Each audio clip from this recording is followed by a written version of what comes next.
Hello, everyone. Welcome to Awfully Silly. I hope y'all enjoyed SGDQ. If you were watching as well, I'm very happy to be back in the host chair post SGDQ with some people that I had the pleasure to meet over the course of the event. Yes, so if you're unfamiliar, this is Awfully Silly. By the way, this is a show that features anything that you might imagine could be in an awful block or a silly block at the mainline event. So if that was a particular block that you enjoyed, this show is for you, and we are here every other Monday starting at 7 p.m. Eastern as a part of Team Velocity's schedule. So keep that in mind. Today we have a lot to get to in our Awfully Criminal episode, but first let's go over a couple announcements.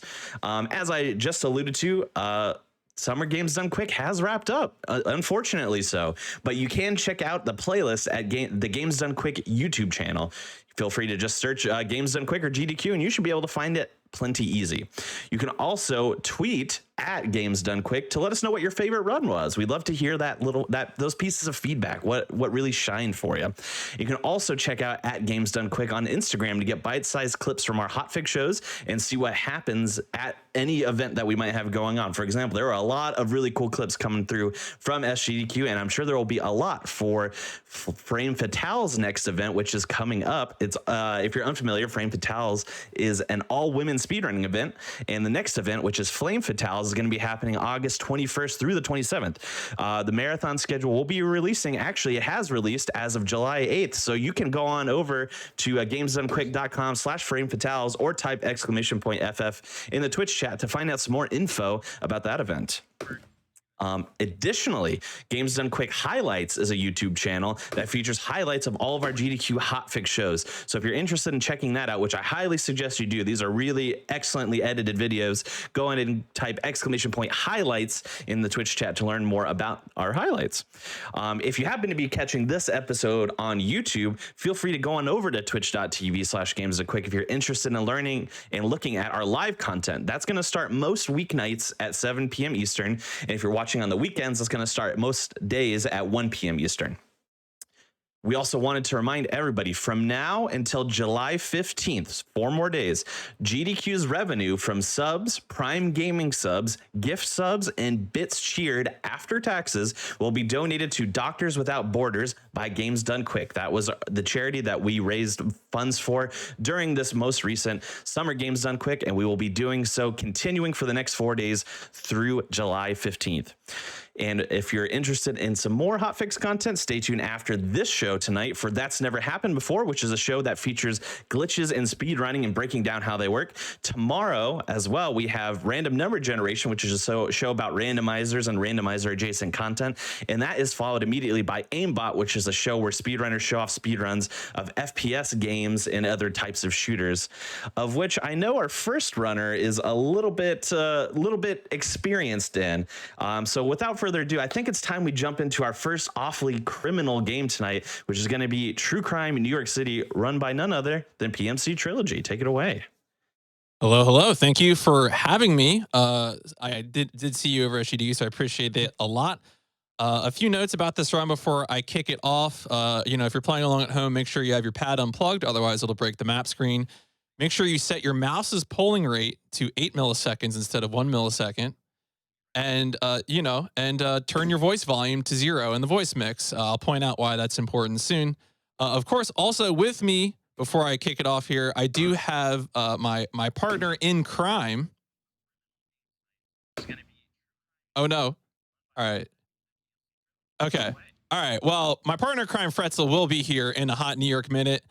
Am I good to count down and cut off and start up the run? Okay. So, in that case, what could possibly go wrong? The time will start when I skip the first cutscene after this load screen. So that'll be now. There we go. Okay. So anyway, this is True Crime New York City. Walls are a suggestion. We can clip out of walls by going sideways.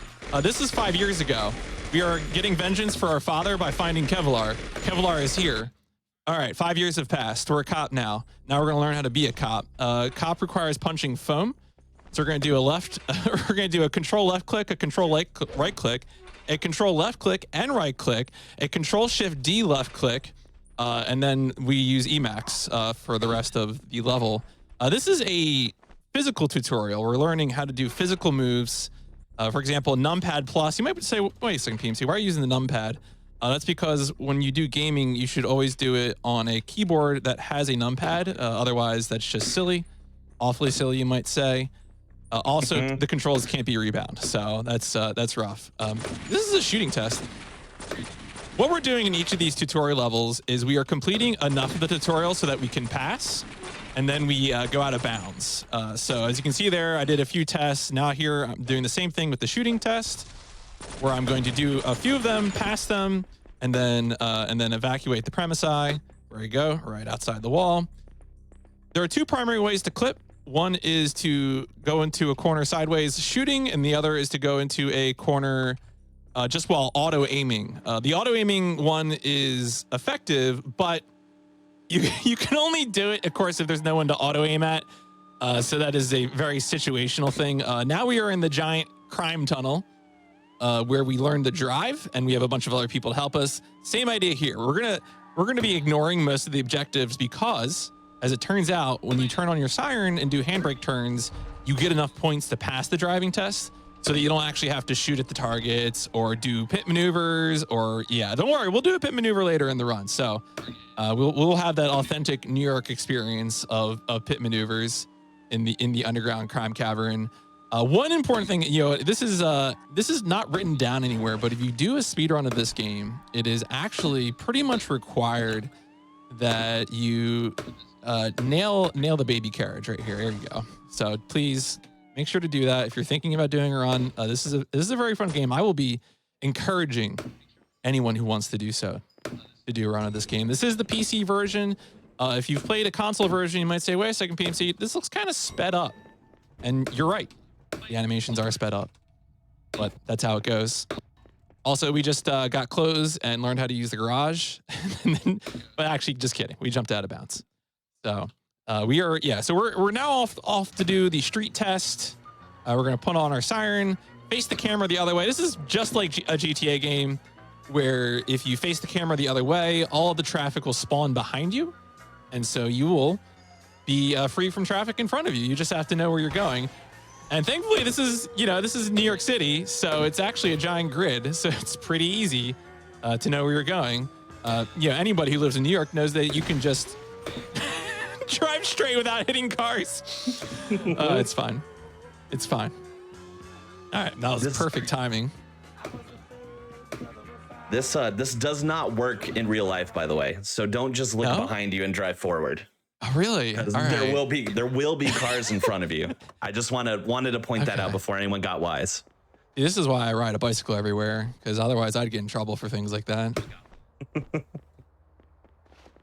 All right, so we have to, surprise, surprise, this is 2005. We have to deal some stuff. We find a bottle of chemicals in a trunk. Right now, we are doing a street test. There was a cutscene there where the camera, it's this one. See, the camera just like, these are some guys, these are some more guys, that's another guy. And the idea there is that there's supposed to be voice lines, but because I have turned the voice mix to 0, the game just skips the voice lines. And so you actually save about 8 minutes over the course of a True Crime New York City 80% run by turning the voice volume to 0. I was running behind those guys to avoid the animation of turning them around. All right, this next part is important. We're chasing a guy. He crashed his car. Look at this guy. Close the door. All right, good. Important to close that door. This guy can only be arrested by tackling and letting him get up, and then he's ours. All right, so we are almost done learning about how to be a police officer from our mentor. We're assisting him. We're going with him to one last place, and then we'll learn what the final thing he has to teach us. So just enjoying again some more excellent New York City traffic. As you can see, holding onto the wheel. This always appears different, like in terms of whether or not you can see his hands, whether or not you can see the player character's hands. Nothing about this ever turns out to be normal, including what's about to happen. Anyway, he dies. Rip. So now we are going to... Gone too soon. Yeah, gone too soon indeed. So we're going to do some save and loads. Ordinarily in this game, you can improve a district by doing random city crimes. It's sort of a form of like 100%ing the game. But what we can do is, again, save, load.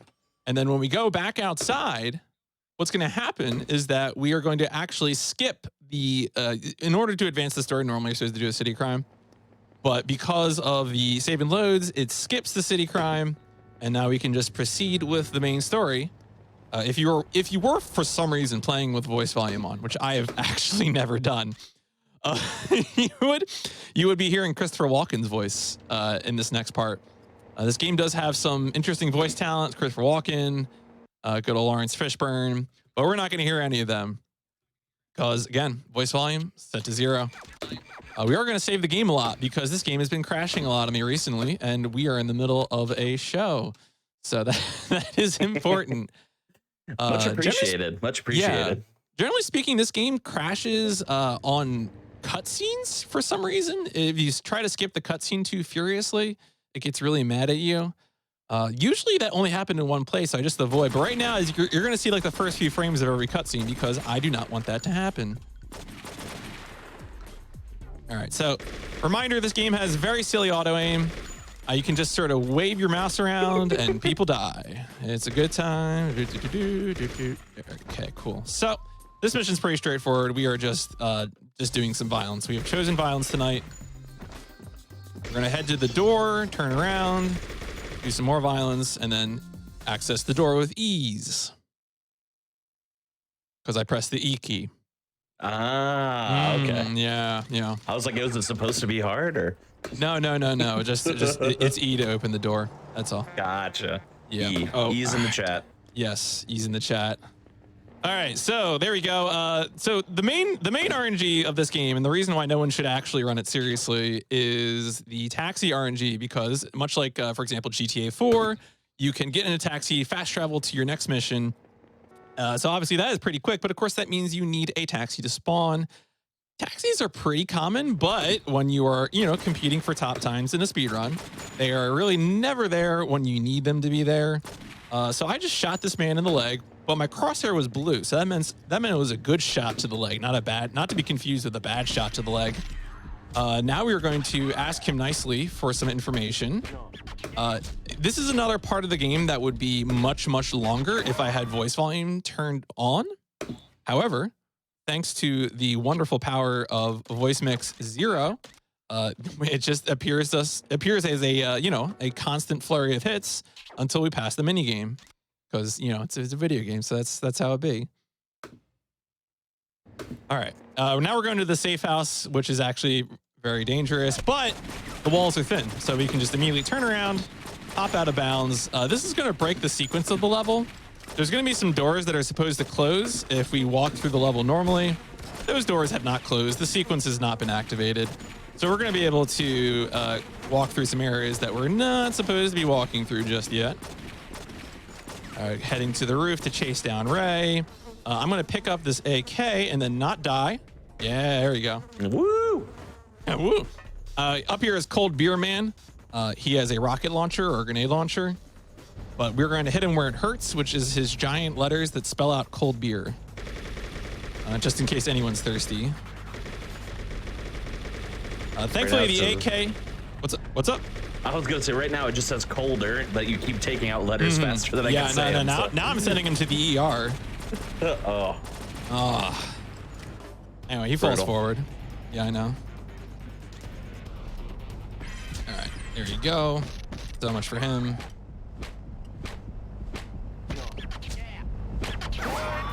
We always do the normal arrest at the end. There's like a knockout animation that you can do, but the knockout animation is slower to do. So we do the peaceful thing because it is faster, not because it is moral. All right. Now, once again, we wait for a taxi. All right. So the next mission, of course, is at the Zuma Museum, which I wonder if that means something. I'm not thinking about it because, this is like the I guess this is where is this where the Met is, like on Central Park? I don't know my New York City. I should know my New York City better because I've been there, specifically to the museum near Central So you're Park. closer than I am for sure. Yeah, no, I've definitely been there. So anyway, this is the stealth section, but as it turns out, we have a pistol with infinite ammo, and when you shoot your gun, you run faster. So we just run and gun through the entire museum, all the way up the steps, over to the museum. Shout outs to the Aztec chieftains, the nice misspelling on the elevator there. Another example of a cutscene that is sped up because of no voice line. That man just sort of waves his hands around, gets upset at us. I'm gonna grab a 50. 50s take care of people real fast, and then we do another interrogation by the carbonated sugar machines. Shout outs to the video game account that I'm pretty sure there's an account that does all vending machines, so I can only assume they've already done that vending machine. Yes, that one. And then we had Enter the Matrix on not too long ago, where they had some just excellent product placement Powerade machines as well. We will have some product placement in this later that I will be happy to point out because I enjoy their sponsorship so much, but not just yet. All right, so here we go. We are off to the wait, actually, yeah, okay. So we're going to an asylum, which I'm sure will be very tastefully handled in a 2005 PS2 game. We're going to then get into a fist fight. And this is actually one of the longer levels. I've recently played these games on console, and the walls here are thicker than most walls that we clip through. But thankfully, this is PC version, so I can just sort of, soak through the ivy, much like a Simpsons meme, and then enjoy the New York City skyline as one always imagines it. We do need a weapon before we finish up the level here. Thankfully, this man is happy to provide us with that weapon that we need. All right, if you have the sound, if you're listening at home, you just turn it up right now. Yeah, so that man just loaded a Windows noise into his gun. That is something that actually happens on console versions as well. Not on PS2, but it does happen, I think, on GameCube and Xbox, which is... It raises a lot of questions about where do sounds come from that I am not prepared to answer for any of you. We are currently in a driving mission. Yeah, no, it is wild. We're currently in a driving mission, so we can't take taxis. The replacement level fastest car is a police car. There are faster cars. There is, there's also sport bikes, which are really fast. And yeah, now we're just going to drive for like a minute. So I hope everyone watching is having a good time. How are you doing, Conception? I'm doing great, and it seems like people are having a good time. We got a lot of love for you and or this game or both in the chat. Awesome. So that's what I like to hear.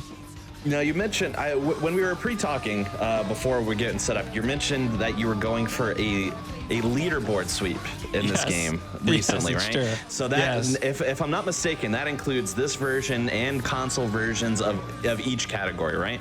Yeah, I've already done the console work. The only thing I'm really missing at this point is the all major missions, which is what that refers to. Is that refers to doing all the main story missions as well as what's called informant tasks. There was a tutorial that I skipped after the museum where like you can fail the interrogations at the end of a level, and the way you get around that in the game is that you do these tasks, which are basically just side missions for people who can give you leads on where to find the next criminal, and so like you can still do those missions even if you don't need a lead at the moment. So they are just in fact side missions. So yeah, there is a category that a runner has done one run of, and no one's done it in a while. So I was doing research on it, and my hope is to do it again, to do it in the future, maybe even tomorrow night.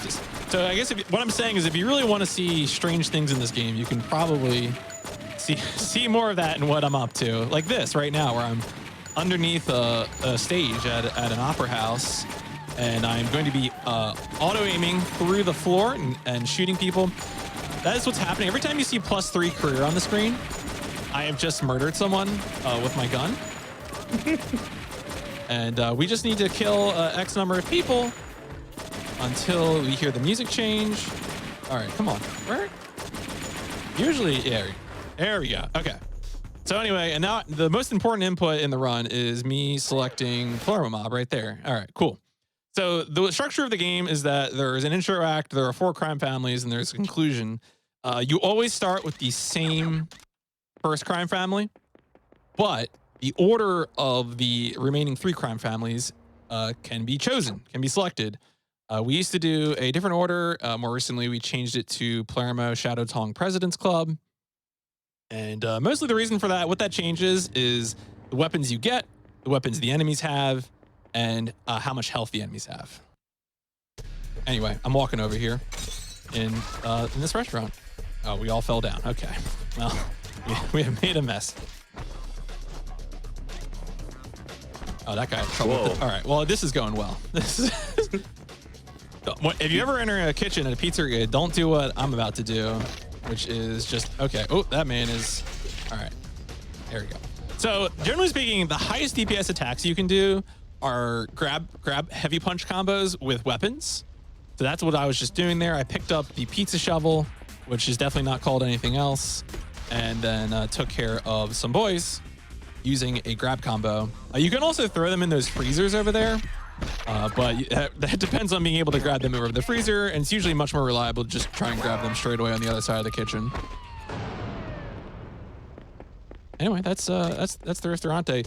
The Palermo Mob is very funny because it's a bunch of like very, very ordinary businesses that are apparently all mob fronts. Now, of course, starting with an Italian restaurant, but next we're going to go to a mortuary, which I know everyone here has been dying to go to. You know, the police would never suspect the mortuary as a front. Mm-hmm. You know, it's true. I gotta give him points for cleverness. Yeah, absolutely. All right. So anyway, we immediately get out of here. A note about falling: if we are able to keep attacking while falling, that will prevent us from taking fall damage. Most places it's sort of optional. We would survive the fall anyway. But there is one point later during a Shadow Tongue mission where we have to be able to use a punch combo while falling to prevent fall damage, because otherwise we will die from the fall. Hope you all like pit maneuvers, because this game has maybe the greatest pit maneuver in video games. Let's see. Ooh, we got Fretzel. Do we have a Fretzel? Yo, Fretzel. Have you ever been pit maneuvered in New York City? I feel like I just did. Does that happen to you? Is that? I mean, no comment. No comment. Well, so anyway, that was very normal physics. So Fretzel here is my authentic New Yorker friend, who is going to tell us about the ways in which True Crime New York City very much mirrors the true New York experience. Do you hail taxis a lot? Are there taxis still in New York City? Oh yeah, they still exist, but like no one that's, you know, young and hip hails them anymore. Are we young and hip? No, but we also don't hail them anymore. Okay, that's fair. That is extremely fair. Also, one thing about New York City, as demonstrated by this game and by my technical difficulties, is that everything breaks all the time and nothing ever works. Yeah, no, that sounds about right. How about gyms? Do you go to any gyms in New York City? Oh, I mean, you're asking the wrong person. But I hear they're out there. Okay, here's my real question though. Have you seen a gym with a raised indoor track like this, the one in this level? So the thing about that is that implies like having space to do things like a normal person. Yes. And that is the most suspicious aspect of the gym to me. It's like the classic, like the coffee shop from Friends, where everybody always, there is a couch at all.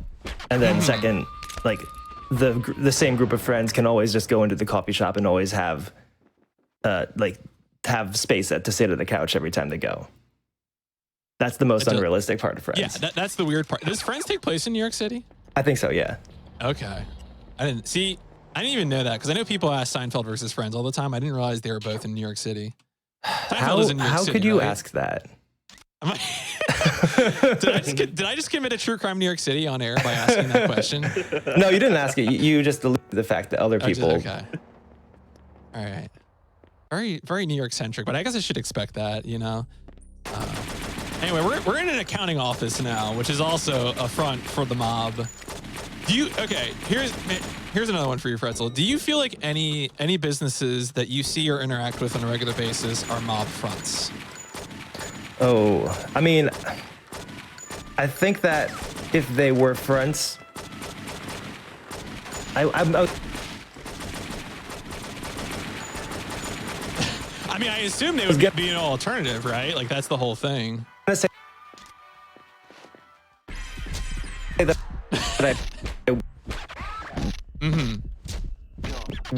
Right. Wouldn't.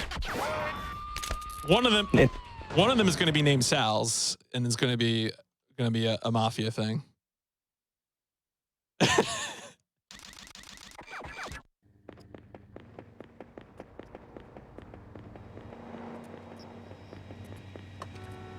All right.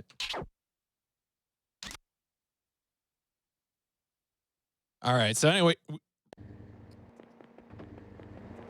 we're going into good old mafia construction headquarters, where we're gonna pretty much do most of this as intended, but we are going to do a few little skips. Mostly, we're just doing skips to prevent enemy spawns. So, for example, here we have skipped some enemy spawns, and then we're going to do the same thing up here, where we're going to run along here and do a gun dive over that barrier, and that allows us to avoid some more enemies. This guy usually drops an assault rifle, which of course is very handy. Kills guys dead, very much like that. And at this point, we're pretty much just running and gunning. We do have to be a little bit careful because it is trivial to clip out of bounds and fall to our death, which I've absolutely done on record pace runs in the past. Always a fun time. These gentlemen will try to get out of the elevator. One of them will not actually get out of the elevator. Rest in peace, that guy, because the elevator will despawn and he will fall to his death. So that's rough, buddy. But you know that's how it goes. Shouldn't have despawning elevators. And now we get to enjoy New York City from above. It is actually possible to clip off of this elevator. I never even thought to try. But shout outs to my good friend and speedrunner Tapioca, who was playing this game on GameCube and just idly clipped out of bounds and soft locked the level and had to restart it. I'm real proud of you, buddy. Also, this particular section, this is just from Spider-Man 3, right? Like almost certainly, yeah. Yeah, the part where he sticks the poles in the ground to take out Venom and stuff. This looks exactly like that, which is also in New York City. Yeah, and I mean, this game came out December 2005, so that sounds like exactly the right time period too. When the Tobey Maguire Spider-Mans would be all the rage. Spider-Man 3 release. Let's see. Okay. Oh, Fretzel. Okay. Are you? Okay. Yeah. Yeah. We're back. Are you walking over there? Is that what's going on? Yeah, we got it. You don't have to speculate. Yeah. me scusi. All right. So anyway, we're rising to the top of this. I'm really interested in if there are cranes at the top of towers. Hello. I guess there are. I'm not really. I think I'm despite all of the construction accidents that I look at on a regular basis because I'm a perverse person, I don't feel like I see cranes quite positioned this way. But maybe that's the case. I don't know. I mean, really, stuff like this is probably more Manhattan, which I imagine is not quite your exact area of expertise.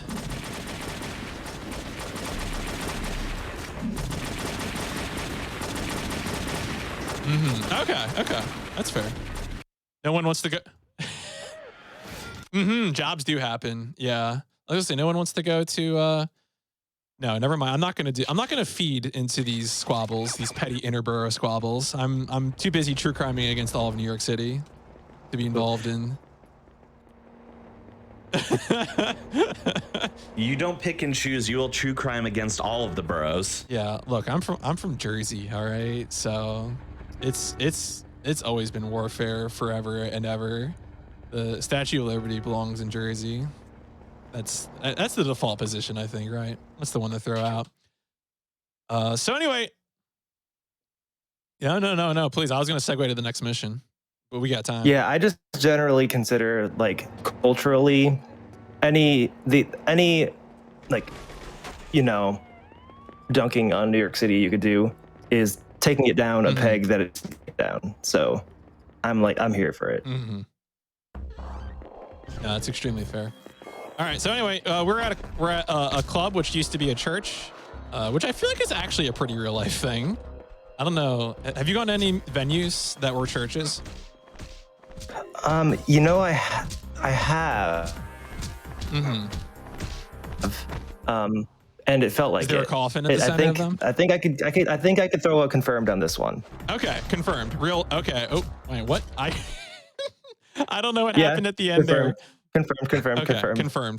Confirmed. This is real. Have you had to defeat the Goths at the venue?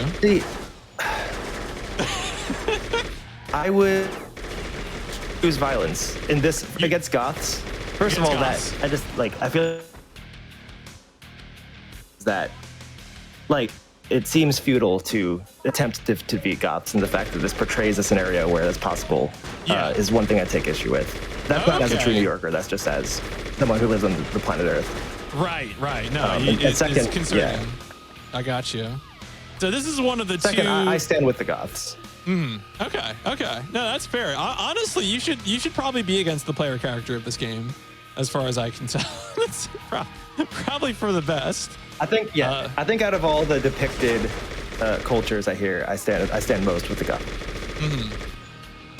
Well, the Goths are upset with us. They're trying to stop us. This rail shooter is pretty straightforward. Of course, we have the giant ramps, which I'm certain are a mainstay of New York City traffic.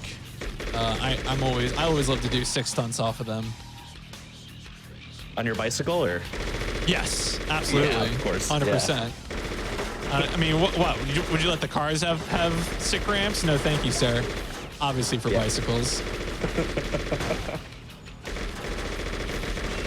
The one thing that we're trying to do with this is that we always want to make sure we take out whatever cars might interfere with the path of the limo. While this is sort of a rail shooter, the limo can be obstructed. And so we want to make sure as much as possible to prevent that from happening. But that's pretty much it. That's the secret sauce of this limo encounter. Otherwise, we're just enjoying a fine drive in New York City, which is probably the most unrealistic thing about this game is the lack of traffic. Yeah, for sure. But thankfully we only have 2 of these in the run, and we're already almost done with this one. The other one will be later when we'll transform things into homicide chat. You have to appreciate the inside of this limo, though. We got a nice little TV there for playing some Smash, some drinks, and also we can just sort of rotate perfectly in place, as you do, as one does when avoiding the Goths in New York City. I was gonna bring up the turning animation, but now I'm honestly enamored with the high quality CRT that this limo has. Absolutely, 100%. No, the turning is also very good though.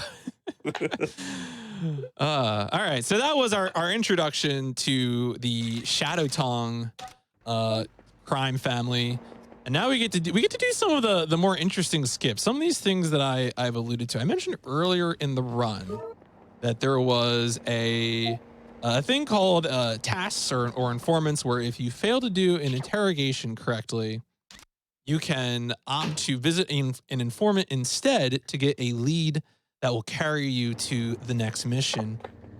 So this mission that we're supposed to do is really long. It's really upsetting because you actually have to drive in New York City traffic, which is just deeply upsetting. Is a thing that I don't think anyone should do. And then you have to go to like 3 stores and then return to the starting point, and you got a 15-minute timer. And like, there's just so many things here that are awful that you never want to do in real life, and you just want to plow into the car straight in front of you to avoid. Thankfully, we have a skip. As it turns out, when you fail an interrogation and then fail the mission, and you select Visit Informant, it will place you at the beginning of the last mission that you started. In this case, the last mission that we started is the location of the next mission. And so the game will panic and just immediately put us into the next mission. I think that's our understanding of why it works. It is very strange. But, you know, so I'm going to intentionally fail this. Plop, he's on the floor. I'm going to go outside, and then I'm going to blow up the truck. And they're going to say, oh, well, you want to visit an informant? I'm saying, of course I do. And then it just starts the next mission. Don't punch those sofas again. They will crash the game. Don't do that. Now we're going to position ourselves through the wall and do a heavy punch combo.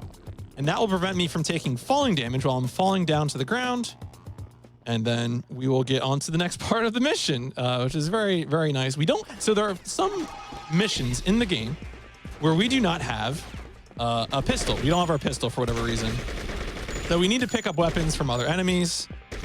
That was just an example there where I ran over to pick up the AK and was able to deal with things from there. And then we do interrogation. So that is all you got to do.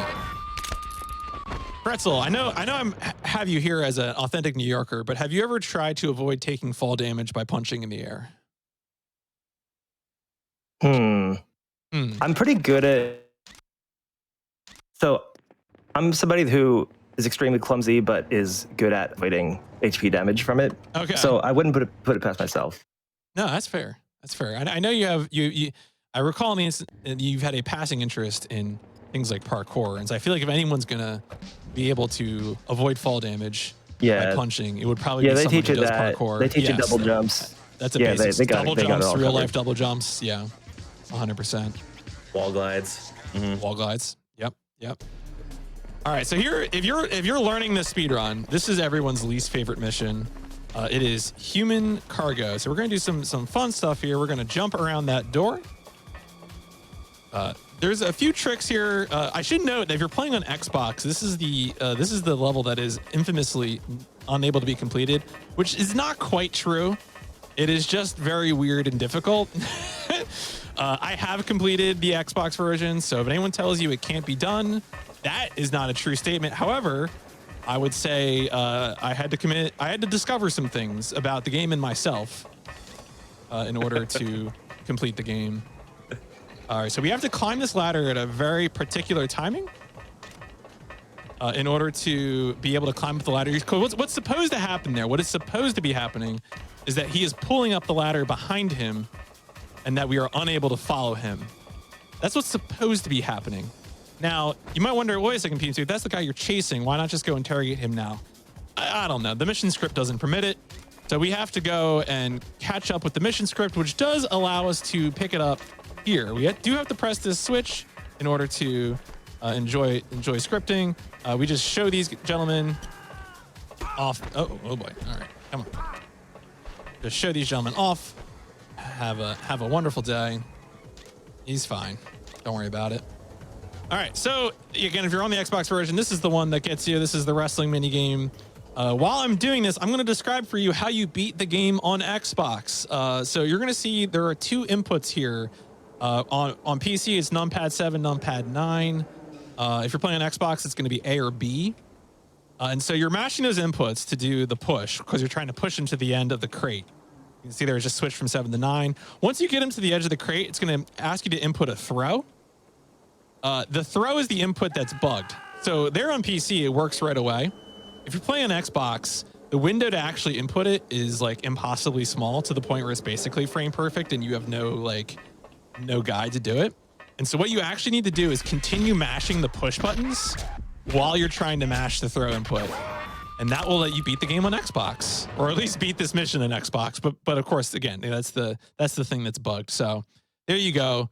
If you have the Xbox version, you are now able to finally complete the game after all these years of people telling you that it was impossible. Wow. Yeah, I feel like we just go. got like invaluable knowledge. Very I'm sure powerful lore. thousands of people out there who Yes. would thank you from back in 2005 if they could. My local retro game store actually just got a Xbox collector's edition of True Crime New York City, and I felt very called out by that. I was like, so what are you gonna at me, man? Like, what's going on here? Why you gotta do that to me? So when you getting it then, obviously? I mean, is the well, question. apparently soon. I gotta do it. Like, I gotta get over there and do it. All right, so we're on to the finale sequence. This is the KZ Frew Memorial Crime Cavern. One time during a marathon run, KZ Frew fell into this bottomless pit. Some say he's falling still today. So you always got to wish him well whenever you come through here. Is that mean? Am I being mean? No. No, because I think KZ would appreciate it. I think Frew would be happy to hear that. I agree. I think he very much would love to be remembered for diving. Like, it was a dive too. It wasn't just like a fall or something, you know. It was like a head first, arms out in front. So a note about ladder climbing in this game is that you need to like go into the ladder while running fast, and that just makes your climbing real fast and normal, as everyone does when they climb ladders. With this, I'm mostly killing these guys for safety. I actually should note, it is possible. So the guy that we're chasing, who's climbing up the, oh, that's bad. The guy that we're chasing, who just went into there, he can actually just like fall to his death, but it doesn't actually matter for the mission script. You can just sort of get stuck. You just got to go to the end, and then you'll be fine. Okay. Usually I guess I must have used up more ammo than I thought doing this. Anyway, this is the most dangerous jump in the game. Bam, there you go. Oh, okay. I'm gonna play a little safe here just so I don't die. Yeah, anyway, so that was the end. That was the Memorial Crime Cavern. Rest in peace, KZ Frew. Now we're going to do some punch loops. So what I'm doing is I'm looping the first hit of my heavy punch combo with a particular rhythm so that I can just keep doing damage to him without him falling down and getting a wake-up attack or anything like that. Have you ever gone to rock climbing, Pretzel? You like rock climbing, Jim?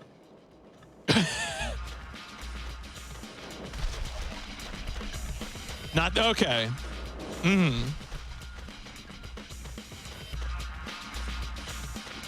Yeah, that's true. I mean, I don't know. Central Park's got some hills, right? I don't know if there's actually like permitted rock climbing in Central Park, but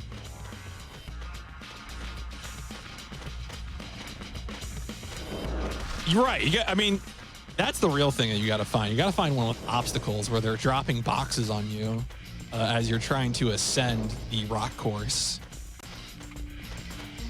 Was that what they call walls at rock climbing? I've never actually been to a rock climbing gym. I'm probably using all of the wrong words. Yeah, I mean, I stand by my initial statement broadly about gyms. Okay, no, that's extremely fair. That is very, very fair.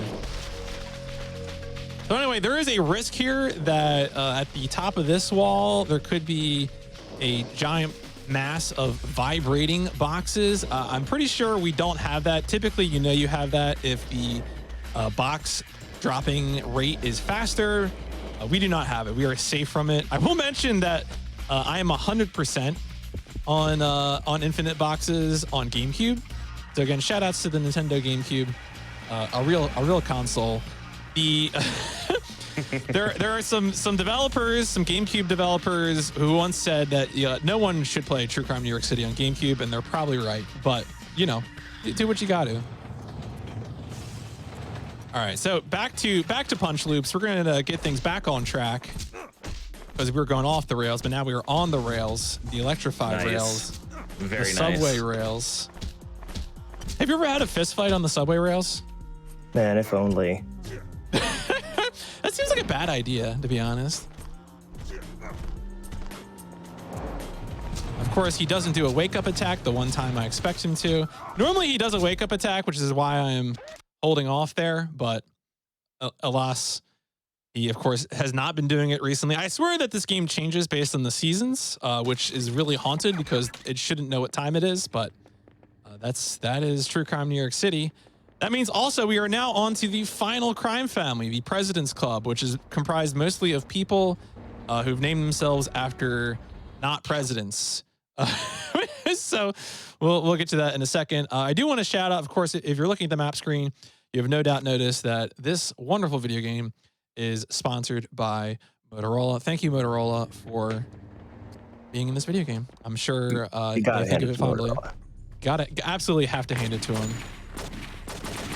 Motorola still exist? Is that are they alive? I believe the brand was purchased by Google. Someone could confirm me on this. I'm afraid to say much more because I think if I go into more detail, I divulge my day job, so I can't do that.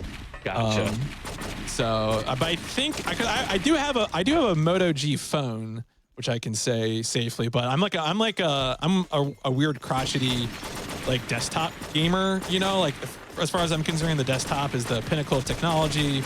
Why would you attempt to do anything? Like I will routinely be like, why are you doing that on your phone when you could do that on a productive platform? Which is like a really retrograde sort of attitude to have. So, you know, I know what I am at least. But, you know, as much as I like this game, I cannot say that I'm this game's biggest fan because that is this game's biggest fan. Yeah, thank you. I'm here. I'm here for everyone. So that was one of the president. Was that President Franklin? I forget who that was. I think that was Plinkin, yeah. Okay, all right. So anyway, we took care of him. The way this game works is that when we're interrogating each of these guys and we're skipping all the voice lines, they are telling us where the next criminal is that we need to deal with in order to progress the crime family. So here he told me to go to the club to find, I think, President Hamilton, who of course was never a president. Although I think today is the anniversary of Hamilton getting murdered by Burr. I don't know if anyone can confirm that live on air, but I do think that is that is a thing I saw on Twitter today. So we're gonna go pay our respects to President Hamilton. Yeah, it's President Hamilton. I was right. Okay. Well, I was right about that. I was right about the thing in True Crime New York City. I don't know if I'm right about Hamilton's assassination, but I'm less concerned with that. It's more important that I be right about playing this video game. Google says July 12th for Hamilton's assassination date. Off by one day. More importantly, chat finally caught up to your fan joke, and you were being booed mercilessly. I mean, that's fair. That's you know that. What can we do? What can we do? Everyone, if you were in that club, it was important to go slowly under lasers. I have never played that mission casually, so I do not understand why it's important to go slow under lasers. But I'm sure if you play the game casually, you should.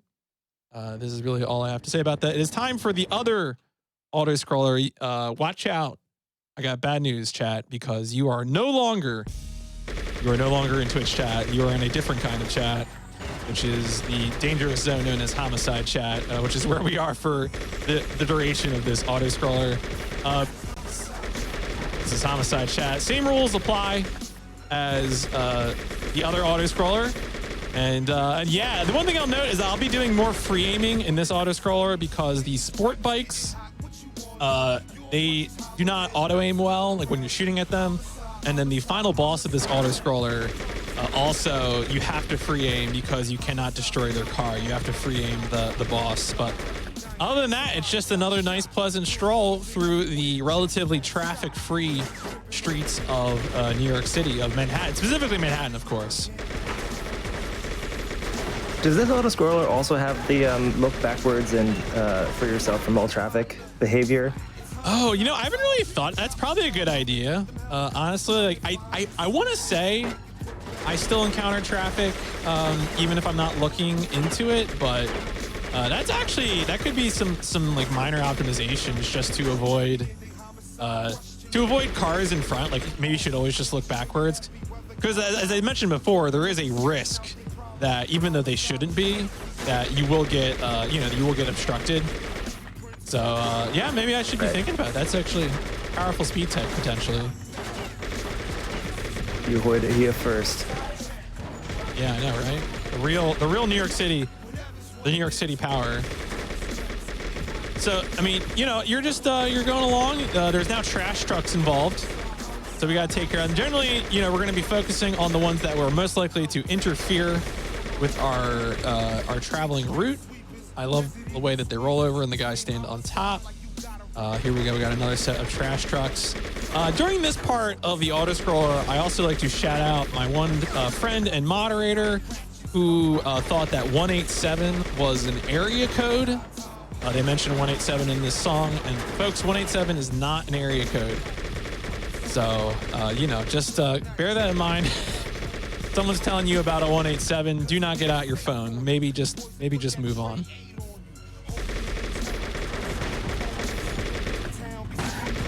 So this is an example here again where I'm shooting to take care of the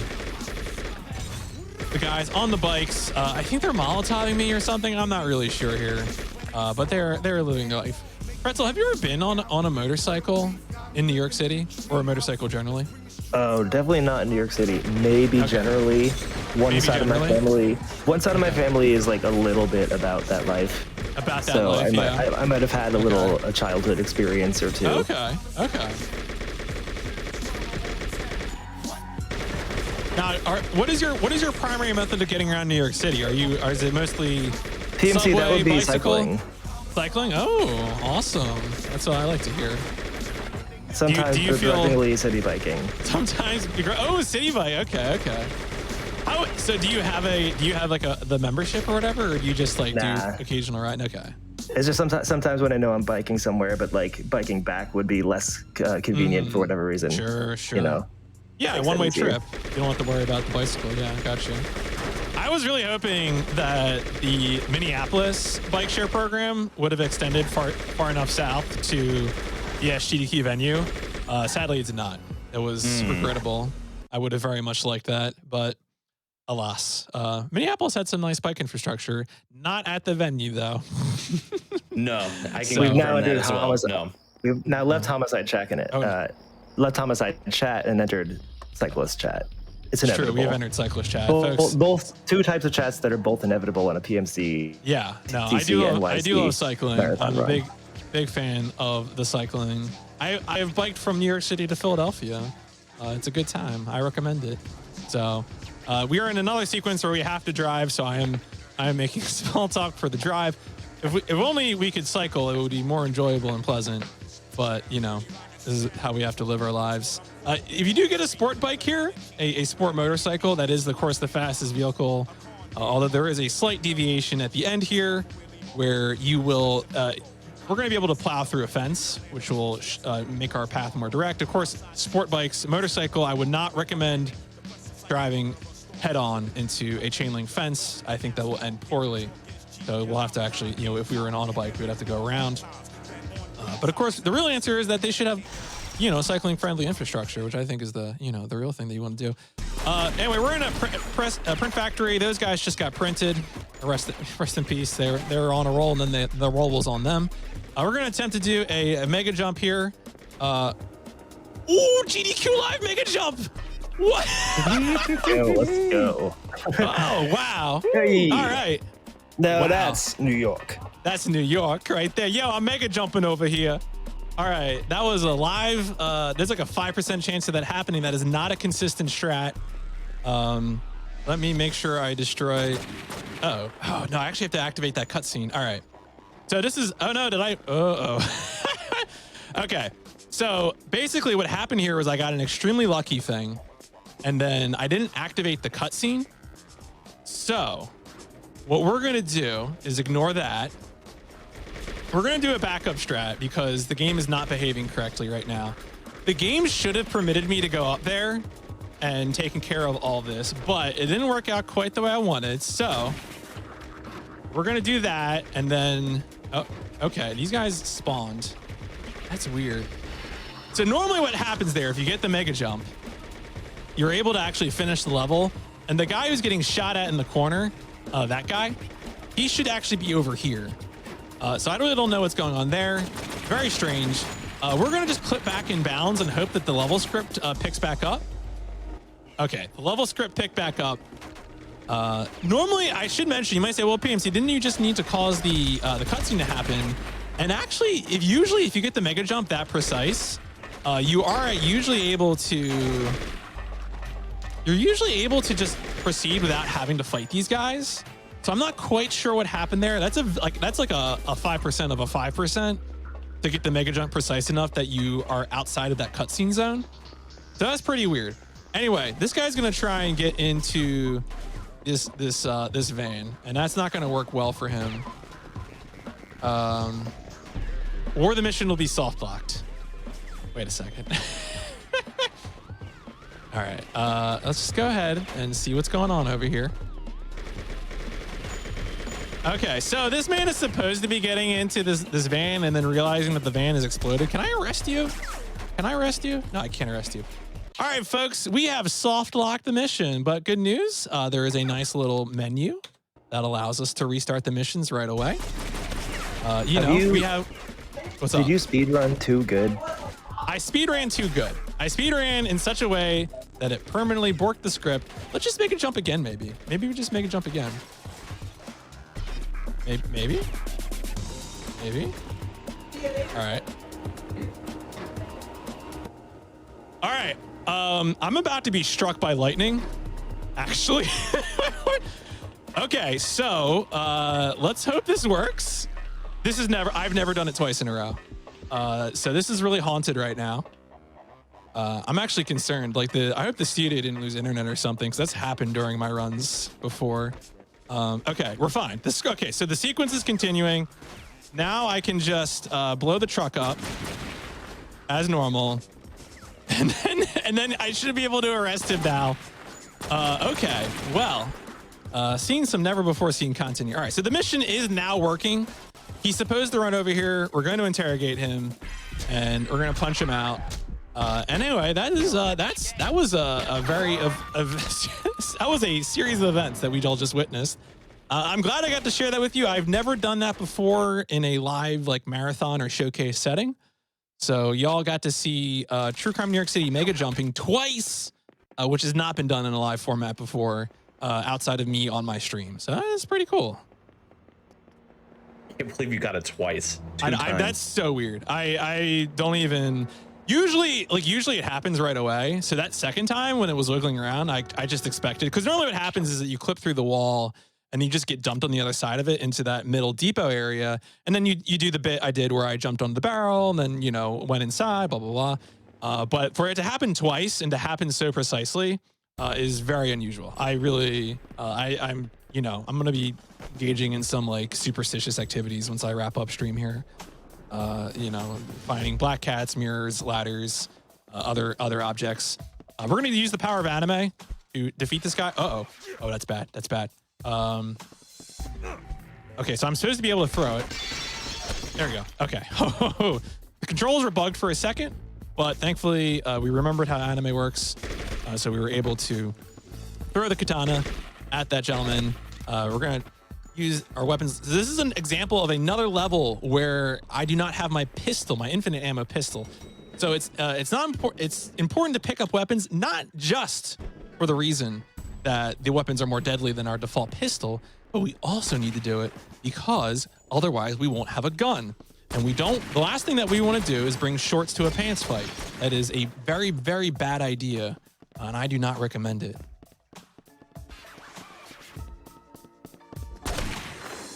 Also, yes, the legs just come off. Don't worry about it. It's, bad things are happening all the time. All right, so we're almost through here. We can actually clip through to the ending part of this level.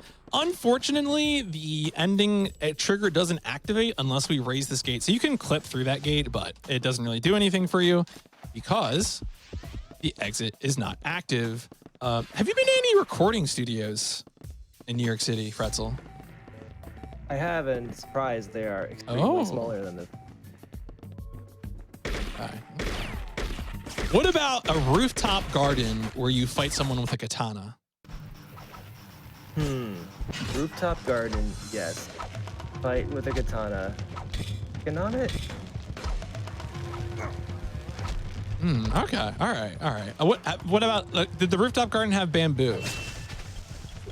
Cannot confirm or deny this. So right now in this fight, we have to use weapons because The weapons are the only things that can damage his armor. So, of course, we used up the sword that we had initially. And then at that point, you have to break the bamboo to use the bamboo, which apparently is tougher than our fists. We're going to throw that at him. It doesn't hit him. Sometimes it hits him. Sometimes it doesn't. This guy typically doesn't do wake up attacks, so I'm going to disrespect him by just... Oh, wow. He actually blocked on wake up. That is haunted. All right. Unusual. All right, so now we're going to get into the punch loop that I wanted to be in the whole time. He is going to evacuate by, of course, doing the thing that you always do. If you're in a fist fight in New York City, head to your nearest emergency exit and use the zip line to the next building. I'm assuming you've done that. All the time. I mean, all the time. I said that biking is my #1 method of commuting, but this is probably close. It's the zip line, of course. And then you throw the sword into the night. We are almost done here. We're about to enter the final mission. We just have to get one more taxi so we can finally move on with our lives. So it turns out this whole time we were looking for a corrupt cop. And wouldn't you believe it, the corrupt cop was actually our mentor from the beginning of the game. He has actually been on, for the entire game, he has been on the New York City subway trying to escape. But it turns out you should not use the subway to escape New York City. That's what I'm saying. So anyway, we're going to go ahead and try and apprehend Terry by chasing him down through here. We're just having a rolling gunfight here, living our best life. I should mention that we're going to get the good cop ending. So, you know, draw what you will from that conclusion. Come on.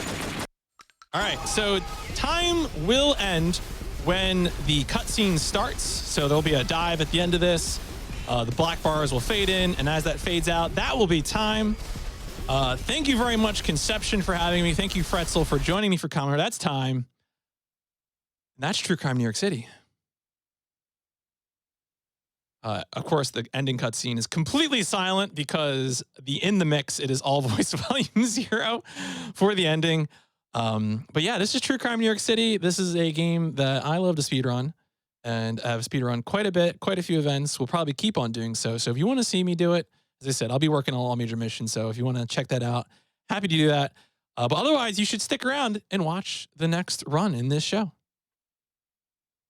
Yeah, absolutely. And if I may plug something of PMC's that I've particularly enjoyed in the past, you used to run a speedrunner type podcast called Overboost, if I'm not mistaken. And I know you're not doing it actively still, but it's just a great product. If you have the ability to go and listen to some podcasts, I highly suggest checking that one out. Yeah, you know, I'm definitely proud of the work I did with that. If you just look up Overboost, anchor.fm/Overboost, it's also available on most podcast platforms. I did about 60 episodes, had a lot of interviews with a lot of great folks, you know, Conception included, many others, many people, you know, who are still active. And, you know, you get a lot of history and a lot of insight into how people got into speedrunning. I know I had a lot of fun doing it. It was kind of it was a pandemic project when we were all staying indoors. We should all probably still be staying indoors somewhat, but that's, but nevertheless, you know, the work remains up there. And certainly if you're looking for more info on a speedrunner you enjoy, there's a good chance there's 60 episodes. So it could be someone you'd be interested in learning about on that. And the theme song is all right. Could be better, but the podcast theme song was done by Fretzel. So that's even more reason to listen. Wow, I didn't know that was going to be a double plug. So, well, yeah, that was perfect. Any other shout outs from either of you two before we get ready to get for the next run? I'm going to just repeat that if you aren't looking at the Flame Fatale schedule, you should be. It's going to be a very good event and you should watch it. That is my last plug. Absolutely. Anything else, Fretzel? No, that sounds good to me. I'll second that. And I will third that. Thank you both for being here and showcasing this definitely awfully silly game. I appreciate it.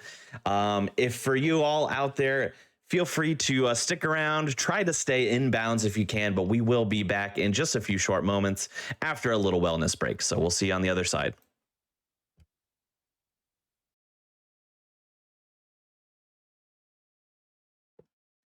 All right, and welcome back to Awfully Silly. Before we jump into the next game, which is definitely really good, we want to go through a few different announcements as well, just as a few reminders.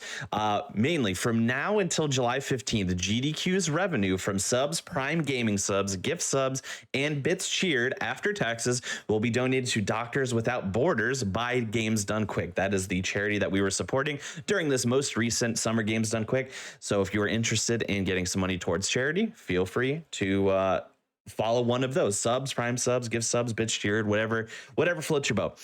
We also wanted to remind you that Flame Fatales is going to be having its next all-women speedrunning event, Flame Fatales, from August 21st to 27th.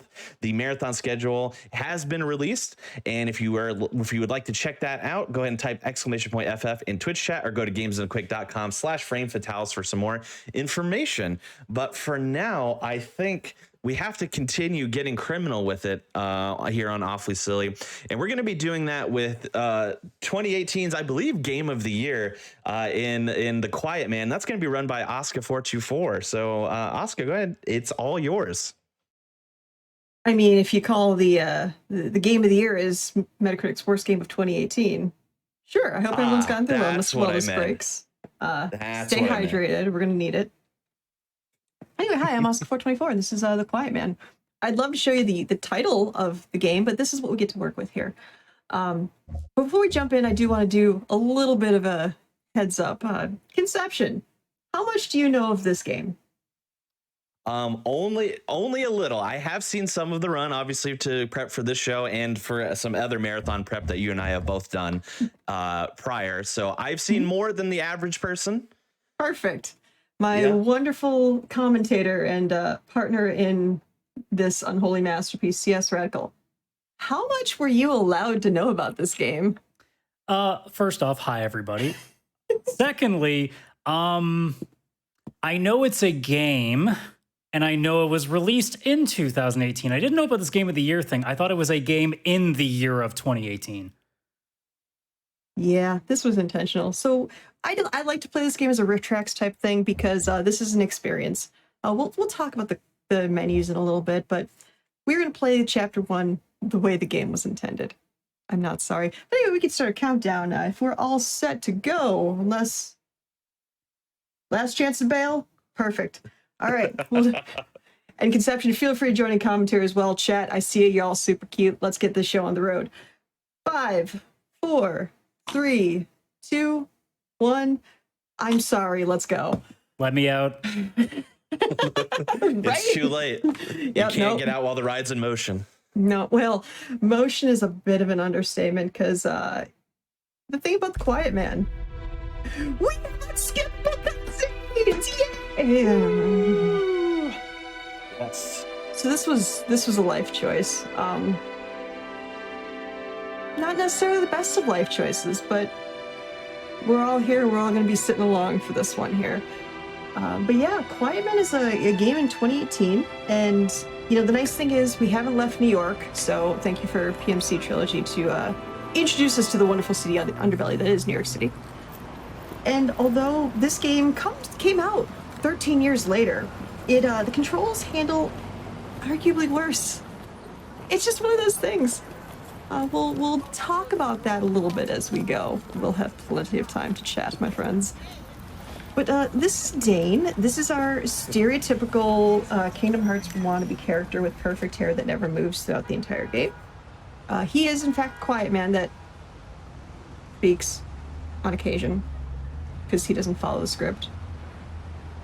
It's Quiet Man things. We'll accept it, but this is kind of the setup. It starts off pretty tame. I will say the live action cutscenes are pretty awesome, if you ask me. They're really well done. There's high production value, if you will. This was made by, where's my notes? It was developed by Human Head Studio.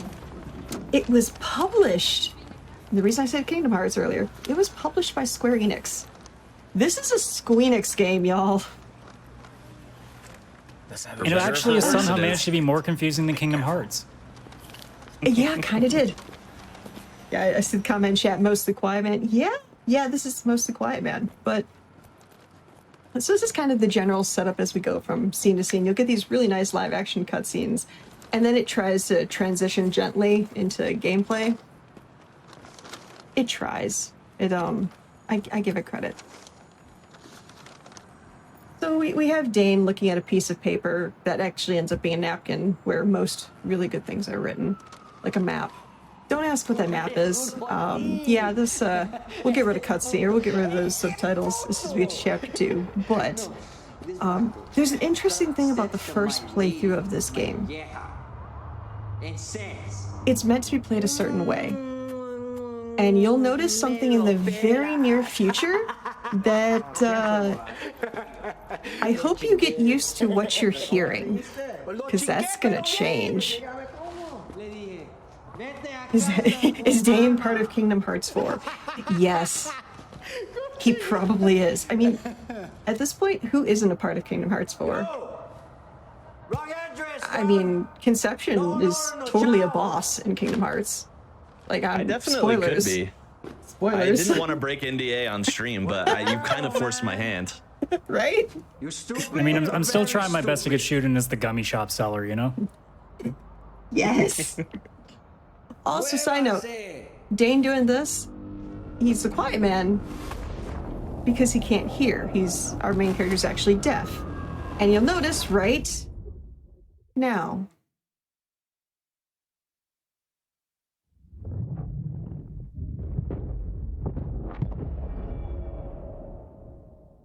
Do you hear that? Exactly. I'm obligated to say I don't hear anything. The first time, the way Quiet Man was initially distributed for the rest of the game, this is all you hear! You have to do your first playthrough only hearing this. And I came back to this game too, which is terrifying. But so yeah, this is gameplay. I use that with a capital G and a TM registered trademark at the end of it. This is a quote-unquote adventure beat 'em up. That's a little bit of a stretch. I hope you enjoy those enemies. You're gonna see them for the next hour roughly. I'm personally here enjoying the massive wall that you hit between where the production values start and end. Right? Yeah. It's like one of the reviews for this game pretty much said this would be a great TV show. Like the production value and the cutscenes, fantastic. But the gameplay, that's cute. It's fun. Also, shout out to the DVD menu of 2018 that they're I'm sure it was a fantastic game or movie or something. But yeah, so the funny thing is they're actually, the enemies and the characters throughout the entire game are talking to you. There's no subtitles. There's no anything this first playthrough. Don't worry, chat. You don't have to listen to my voice the entire time.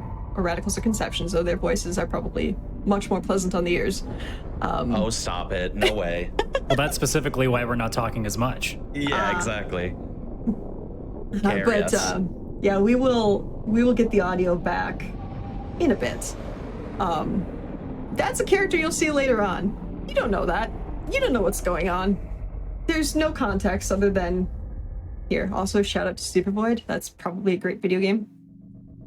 In this derelict building, they have a pristine arcade cabinet. I'm a little jealous. I mean, to be fair, if you're going to keep anything clean in there, that's going to be the one thing. Right? Mm-hmm. Maybe they just got it that day, too. Like, maybe it is just brand new. Yeah, Timing is especially everything. Especially next to that wonderful TV from, like, the 90s. They're just throwing it back retro. They just love retro games. Also, don't mind that random flash of a cutscene kind of thing. That happens. Don't ask what's going on. I'm not Just no rhyme or reason. Just like there's no rhyme or reason that we're fighting these people. They're just there.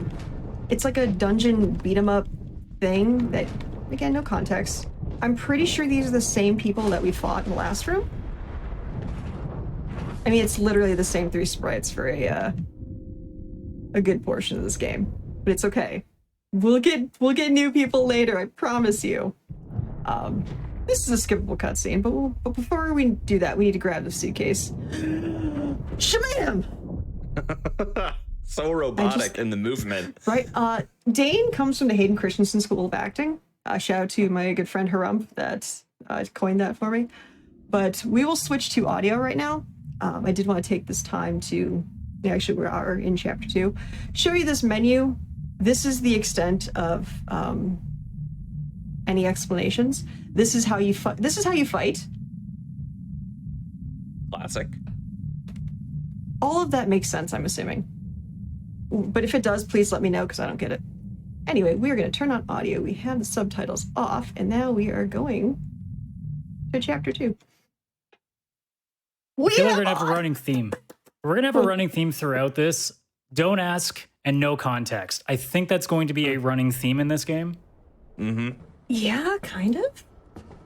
But yeah, this game is a shout out to Jefferson Red Eyes, who put this speedrun leaderboard together, mostly on account of this game is so bad, no one would run this. My dear, you haven't met speedrunners that like terrible games, have you? The whole reason why the show exists. Yeah. It's like if I'm willing to play Captain Noble in a GDQ, I am willing to download this game and put it on my PlayStation 5. My and PlayStation play it at least 5 twice. You had to play it twice at least. Right?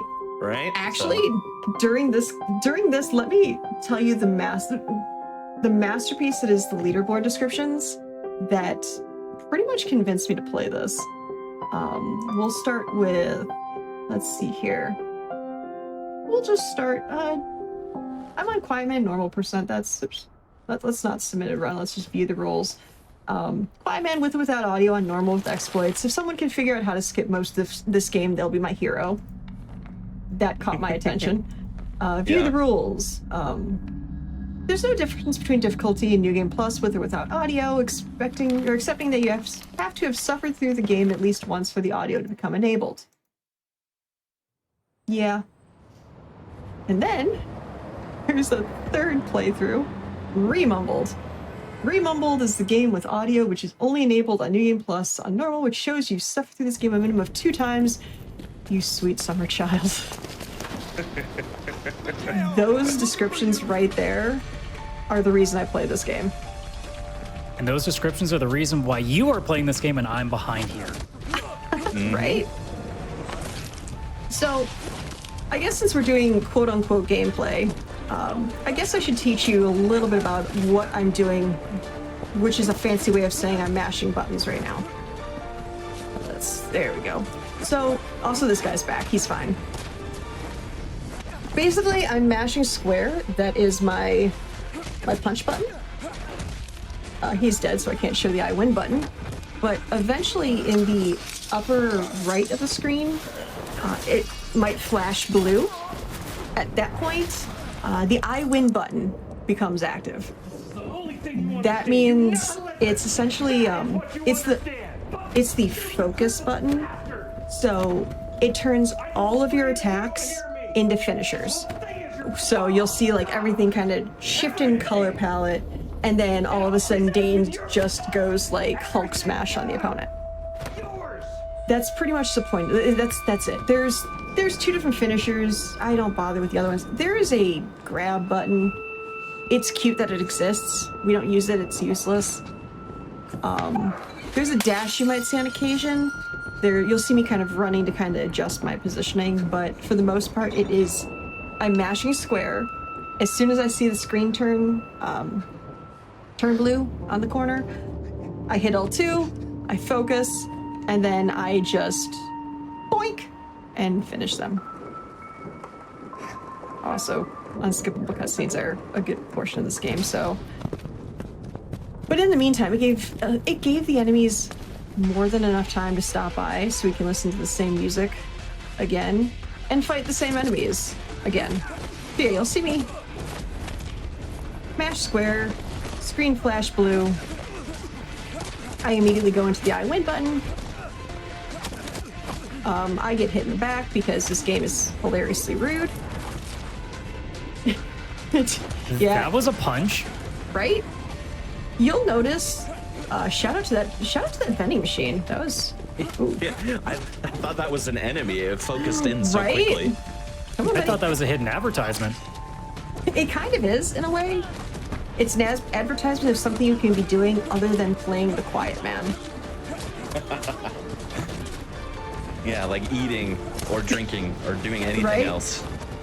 Stay hydrated, my friends. I see our enemy reaction animations are under the same level of N64 wrestling games.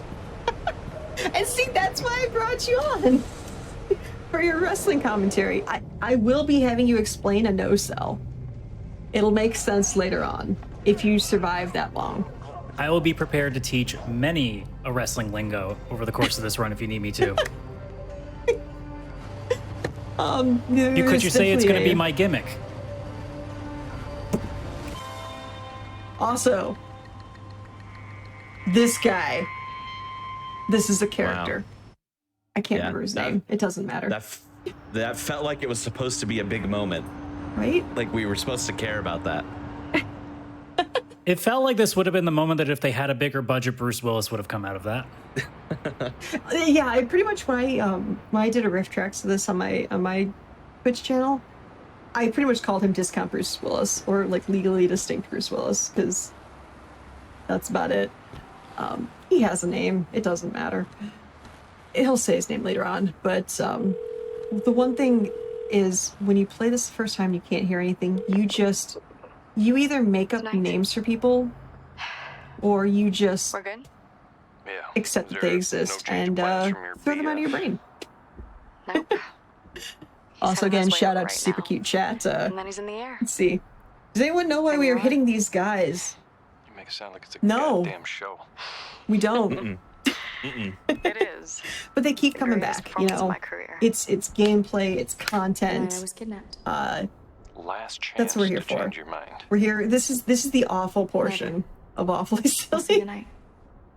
I mean, at this point, we can make the argument that the only reason we're punching them is because they won't stay down. Like, you keep coming back. I Thank just you. wanted to be left alone. Why won't you let me, like, go away? I have to keep punching you until you Trouble with understand. Isaac's asshole squad.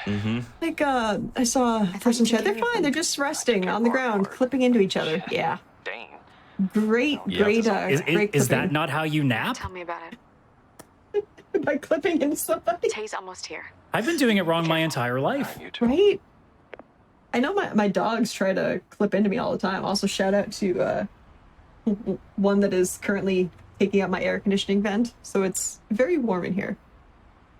But Aw, we're- dogtail. Yeah, we're gonna let her sleep. But yeah, that would be Freya. Galahad's smart downstairs and in the cooler area where the air conditioning is. So we have Comfort Dog on the stream. I will take it. Yeah, we have sympathy. This is our support dog. Oh jeez. But yeah, there's weird voodoo-y things that don't matter. They're here. They exist. That's it. There's really no context needed.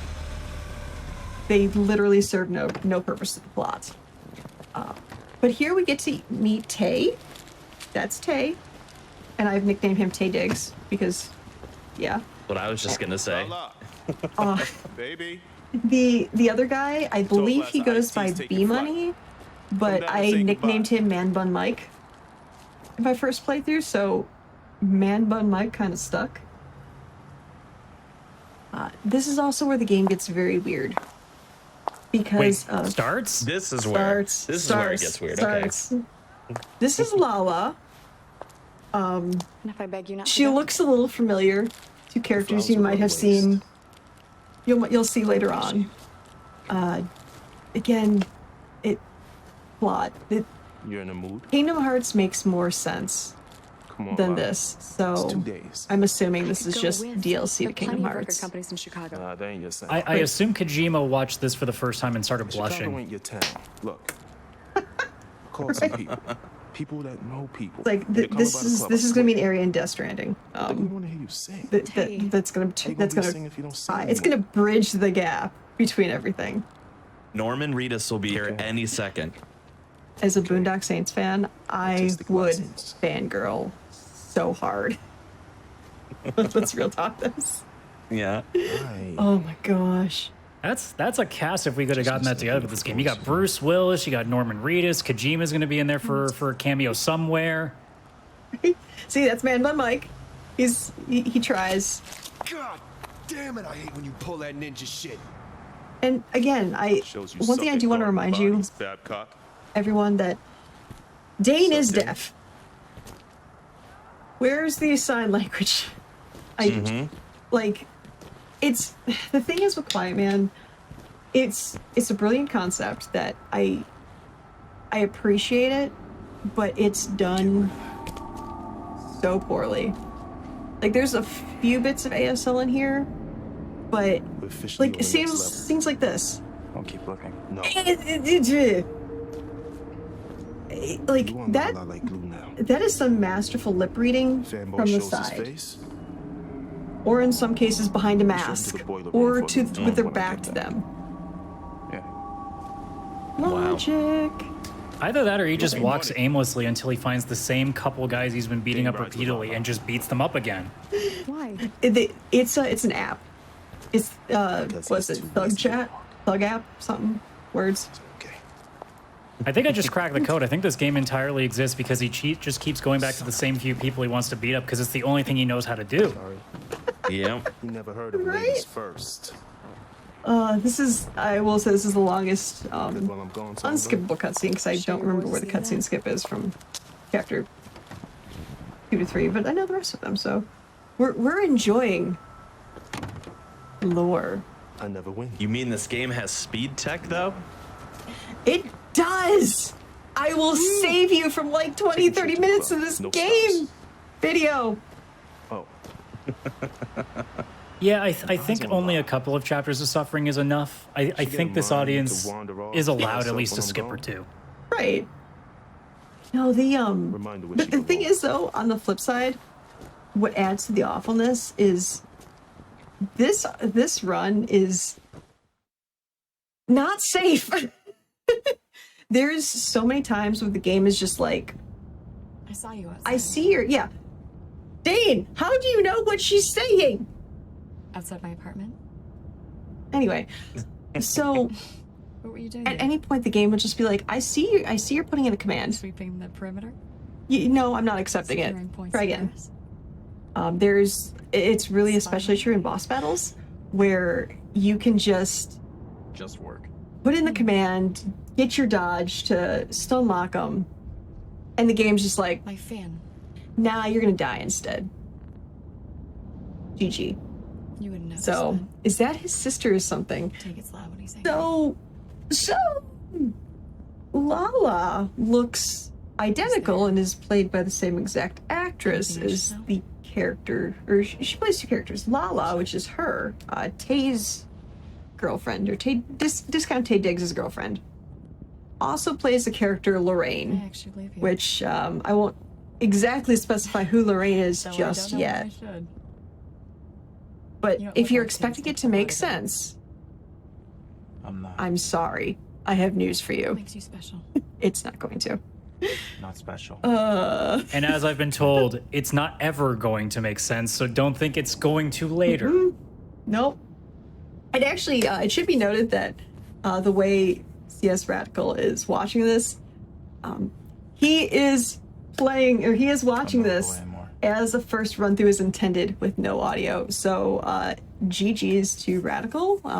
Everyone give him some likes, loves, and follows for that torture. Or at the very least, can somebody please like loosen the ropes that are tying me to this chair right now? No. I had no say in that. No, that was not part of the program. Is there like a hype train that helps with the ropes being loosened? Can we do that? We can only please. try. We can try. Also, sense in this economy. Also, thank you for the shout out for the Neil Breen shirt. I figured if I'm playing an awful game, I might as well support awful filmmaking. This is Club Moonrise. This is one of the, I think, 3 locations you're going to be playing in this game. It's a great cutscene. To answer your question, chat, did this game ever have a sequel to flesh out the world lore plot? When The Quiet Man was first released, the audio was not included. There wasn't an option to turn on the audio. I don't remember how long after, but they released a patch called Answered that activated the audio, and it added a bonus end cutscene that makes even less sense. So when people got this for the first time, they didn't get any audio whatsoever. Is the gameplay beat 'em up sections? Yes. Yes, it is. That's it. No, That's there's 2 it. sections. There's the beat 'em up and there's the confusion sections. How's everyone doing tonight? No, that's pretty much the whole thing. Welcome to Club Moonrise. Yeah, those usually go hand in hand from my Thank you experience so for far. indulging me a little Mm-hmm. musical escape from the world. Yeah, and talk about a commanding presence on stage. I got nothing. I was hoping for a Final Fantasy VIII number, but I don't think we're getting that here. No. On the bright side, she has completed the side quest in Final Fantasy V to upgrade her piano mastery. So shout out to 4 Job Fiesta that's going on right now.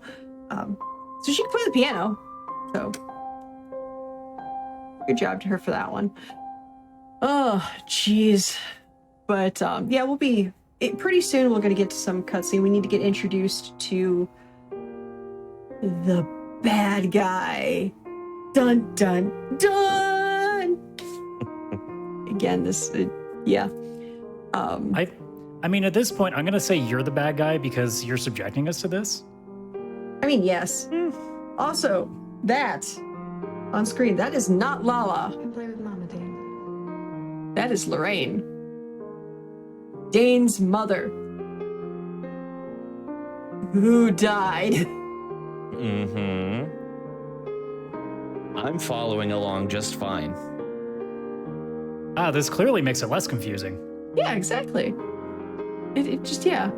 I mean, and he was so traumatized, his hair darkened. So he broke away from the light and became, or kind of, he regooed pretty much. He joined darkness. But yeah, here's the bad guy. A plague And doctor. we're suddenly a Batman game now. Yeah, this pulls from a lot of different games, a lot of different tropes. Yeah, Tay, as Chad is realizing, what? Tay, the leader of this club. Also, this guy's back. Shout out to how quickly he heals. Oh my gosh. Wow. He's in perfect condition. But Tay is dating Lala, who is a dead ringer to Lorraine, Dane's mother. Yeah. I'm following. Right. But you know what gets better? When this fight is over and done, you know what we get? Are you sitting down for this, Radical? I'm roped to this chair, remember? Oh, that's right, sorry. Wait, get Gameplay. Oh, is So that what thi- we were here for? Apparently, I don't know. But no, this is, like I said, this is the longest, like, cutscene portion. Afterwards, we can skip a lot of it. Which actually kind of saves a few brain cells. I don't have many left. I've played this too many times. The fact that it's still on my PS5 raises questions, for sure. Someone was paid to write this script. Yeah, but see, transitions weren't bad to get to gameplay. I mean, it's That not. one was actually a lot smoother than the Yeah. previous ones. They learned. Probably the lighting. Yeah, the red fire alarm lighting helps for sure. You know, and here's what's kind of funny / annoying about the lighting. The fact that it's red. With the, there you go. So, your What health was that bar, little zip there? oh, that's just, yeah, it's just Quiet Man things. You don't have a health bar in this game. What it is your screen will turn kind of like a grayish color, and then it'll turn red. So it can be a little hard to see when it's like your health is going down, especially if you're in that particular room. There's a few that are just like, but you just kind of get used to it and try not to die, which can happen when the game chooses violence before you do. Like here, I could very easily die in this fight, because this is a boss battle. Oh yeah. The bosses all fight differently, but you fight them the same way. And this is when the game can be like, nah, I'm not accepting that command. It's basically the bouncer 2. It's the bouncer 2 if the bouncer was bad. So when Shout outs to the bouncer. Oh, I love the bouncer. Come on, there we go. Okay. So, like I said, the bosses all fight different ways, but to beat them, what you have to do is you have to effectively stun lock them. You have to dodge one of their attacks at just the right time. Have your focus active to increase your dodge window, and then literally just, come on. Nope. Yeah, no, that's not good. This is fine. There we go. It's like, yep, this could get awkward. Yeah, you just stun lock them by constantly mashing punch button, and then as they're getting up, just keep beating them up. Try to get them into a corner, and then activate your I win button, which is your focus button, and then beat them up. Every once in a while, they'll recover, like he did there. Also, rule of stun sticks. Don't grab the business end of the stick.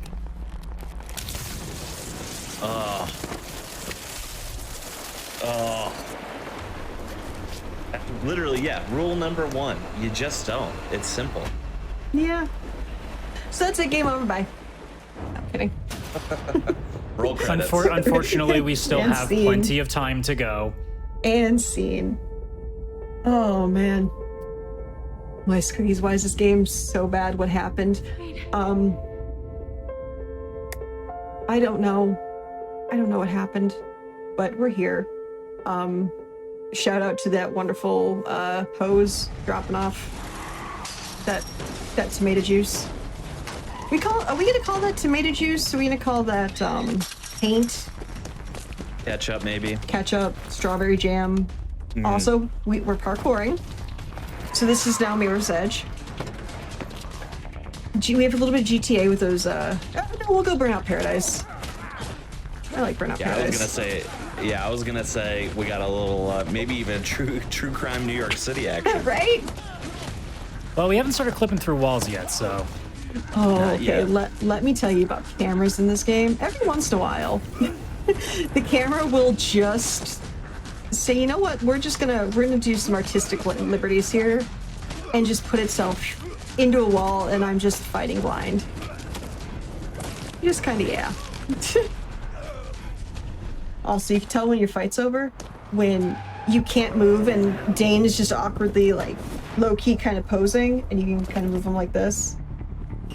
He just stands there. You're like, okay, we're good. Moving on. That was certainly a way to run as well. Right? To answer Infernal Translator, just tuned in. Anyone want to explain the plot of the game to me? I can't. Yeah, no. We would love to if we could. Right? Actually, this is cutscene skip. What's up? So yeah, you saw more cars. He goes through a laundromat. Moving on. Nothing happens of value. Trust me. I would tell you if something of value happened. But I So can you're tell never you. going to tell us that anything I'm never happened. going to tell you. Yeah, I was no. gonna say, is there any point at which you will say something of value just happened? I will when I say time. Time. I say it. But that is the one. Gotta elect. Yeah, the audio was a feature.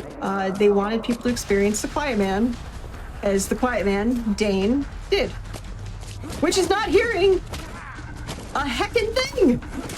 And also by making you go blind with all the flashing lights they're throwing in this game. Oh my god. And honestly, that's kind of why I have I requested a flashing lights warning here, and the random, like, memories that come up.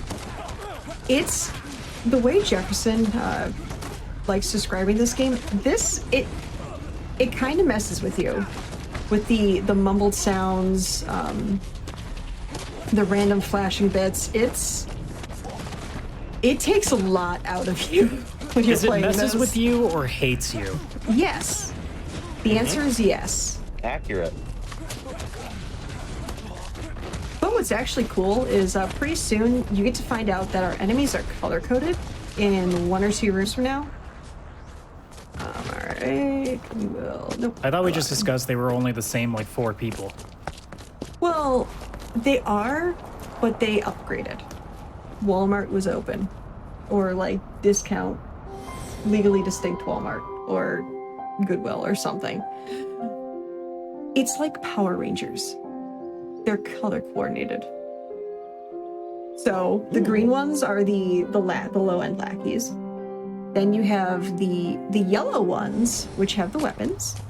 And now, on the next area, after we get through some more green lackeys, we will meet the red lackeys. Ow.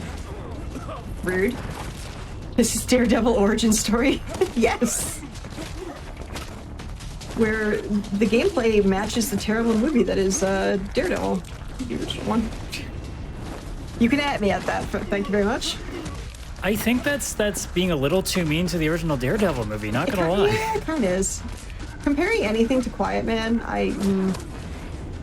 Well, wait, is there an Evanescence track in this game? No. Okay, well then it's not gonna be as good as the Daredevil movie. Because there is at least one thing out of that movie.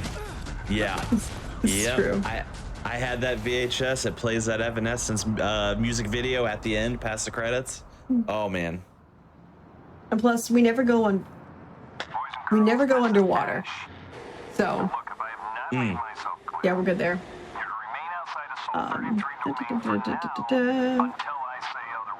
So, this Ash person, that is that trench coat discount Bruce Willis that we saw earlier. He's a cop.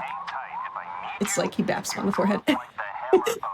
Ooh, you just got challenged in the ways of old there, Radical. You leave Amy Lee out of this. I approve so much. Oh my goodness. Too late now. Yep, it's happened. So yeah, we're back fighting these people. These are actually it's a rival gang that you'll meet later on. Or we'll fight the boss later on. Come on, there we go. Also, one of my favorite. It's happened before, so I can't say that's never happened before.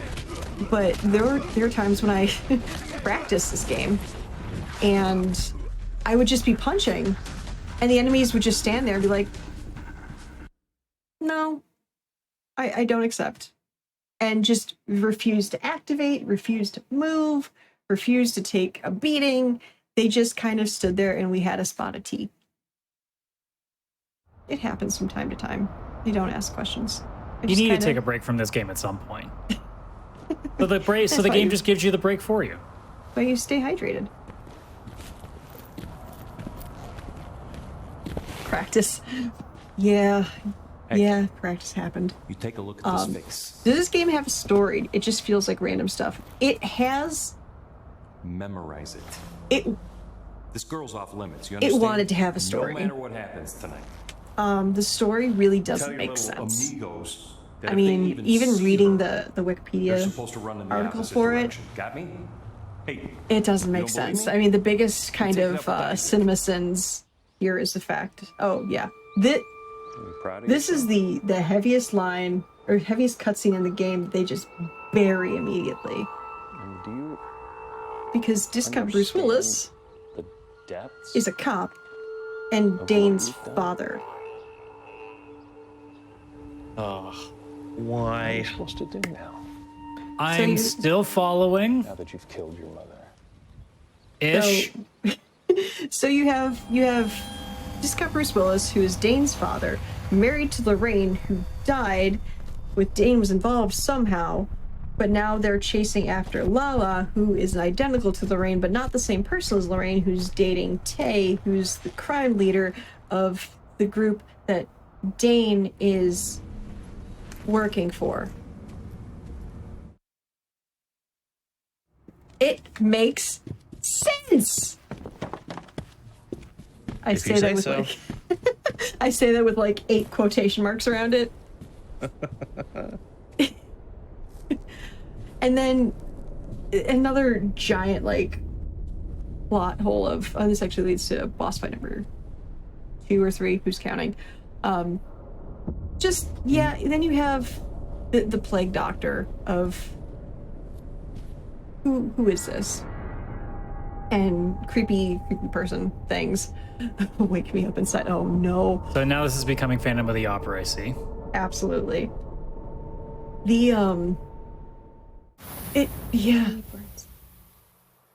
So yeah, this is Lorraine now. This is the mom that has deceased. Is an ex-person. The Quiet Man is truly the room of video games. Yes. Excellent point. It does seem that way. Yeah. So the Quiet Man and we're skipping this cutscene or skipping the cutscene that explains What do you this. think you're the hero now, Dane? So When have you ever been anything the but Quiet the Man villain? is a hero that Dane created to help him cope with his mother's death. But the enemy that you're fighting right now is literally dressed like his hero. Come on. Come on. I'm seeing this whole not cooperating thing. Yep. There we go. I do also appreciate how the game loves to have this mechanic, we'll put in quotations, that if you just punch the air enough, they just suddenly pop up. Yeah, they're like, you know what?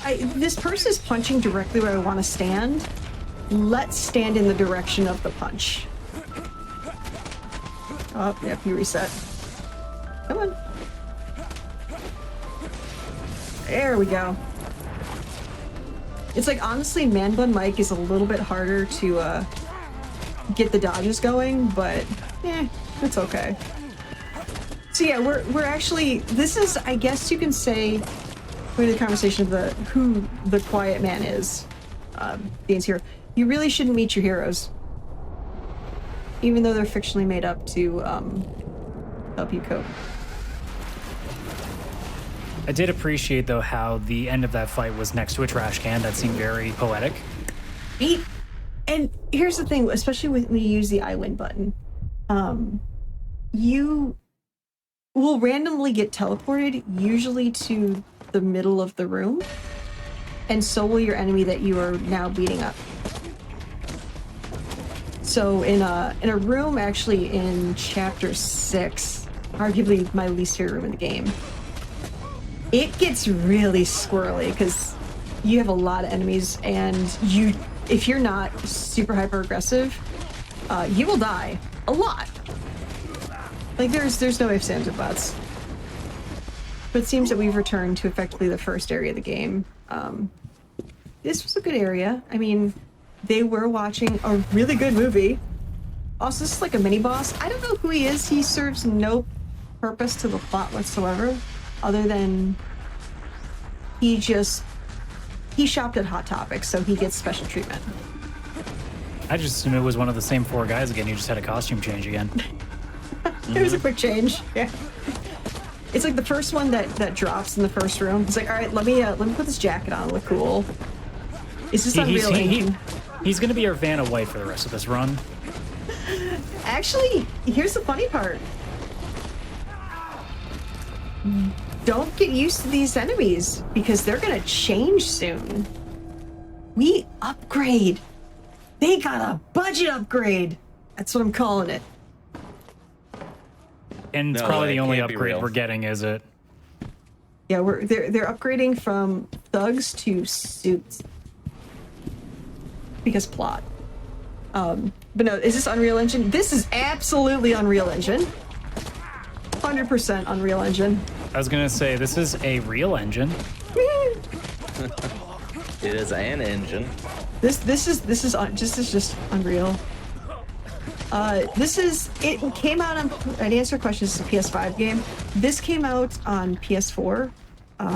I'm torturing my PS5 by playing it on my PS5. Where is she? Yeah. Your PS5 is sitting there being like, we could be doing Horizon right now, and you're forcing this on me. Right? But you know what the best part is? Can you say skippable cutscene? Yeah. Yeah. For the sake of the chat, skippable cutscene. Skippable. Oh. Look at what this game is doing to me already. We're not even an hour in. And the funny part is, chapter 6 is the longest chapter, so we're just getting through these super quickly. They got shrine of their boss. That is not their boss. Their boss is fought in this chapter. And he is a thing that exists. Also, we're underground. We're in the subway station. These guys missed the memo that we had to meet up at the derelict house again. So we're just taking care of business here.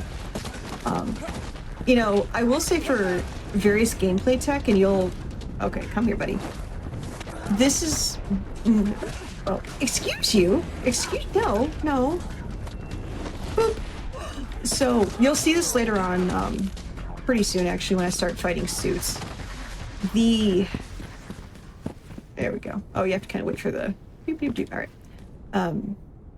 You can deactivate the I win button once you obviously hit the screen turns blue in the corner.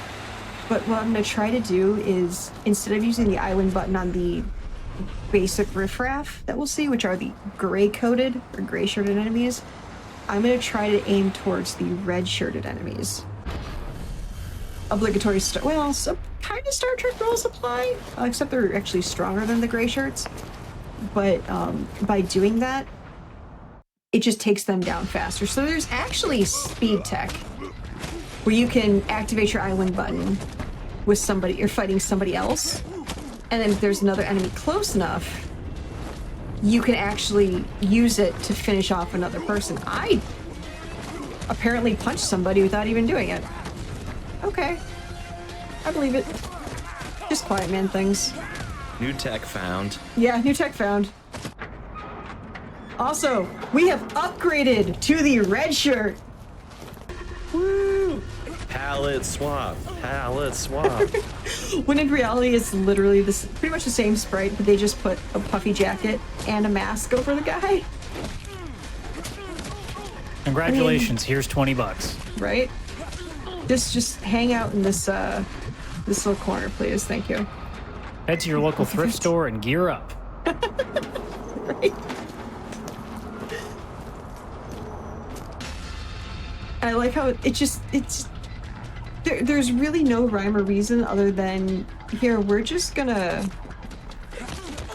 make all of these rooms interconnected. No reason, just go.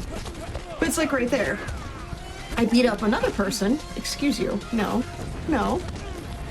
I beat up another person, activated my finisher on somebody that I hadn't hit yet to try to speed things up. Same thing with the red shirt guy. That's one of those getting I win ready to go and then just wailing on this guy to make my suffering end quicker. Oh, there we go. Seems like he can take a couple more shots, though. I guess that red vest is a little more defensive structure than I even thought. It kind of does. They also learned how to block. There actually is a block button. It's X. I use it on occasion. That's it. Excuse you. Oh, so the red vest is like materia. They learn block by wearing it. Exactly. It's like, tell us, tell the world that we play Final Fantasy games without telling us we play Final Fantasy games. Also, Dane Wiggle. Dane Wiggle. I love the Dane Wiggle. I mean, we are playing a Square Enix game after all. This is Squeenix. Yeah. This makes me wish I was in Castle Oblivion. I'll put it that way. Well, I mean, everybody in the chat, raise your hand if you bought a bad Square Enix game just because it had Square Enix on the cover. My hand is raised. Yeah. Actually, put it in the chat too. I want to see how many different games we come up with here. Oh God. I'll start. Quiet man. Also, he gets that move too, which, okay, sure. And Dane's just like, I'm a nap now. I sleep. Oh man. Unlimited time. Ooh. Also, this I can already tell this is gonna be some hot takes. I'm here for it. I'm in for it. Right? Yeah, as mentioned in chat, the Quiet Man, $3 in Humble Bundle. Humble Bundle. I don't know what just happened. So that's the other thing, like an enemy will go down and then he'll teleport back up so you can get this cool cutscene and you'll see the world's worst gasoline liquid physics right now. But yeah, if you want to enjoy this Humble Bundle, $3, you too can pick up this game and see just how interesting this game is. And I'm not sorry. So far, as someone who genuinely loves the bouncer, chat is making me very sad right now. Right? Oh, shout out to Ko. Oh boy. Also, we've upgraded to 2 arcade cabinets now and a pool table. 2 perfectly clean arcade cabinets, mind you. Right?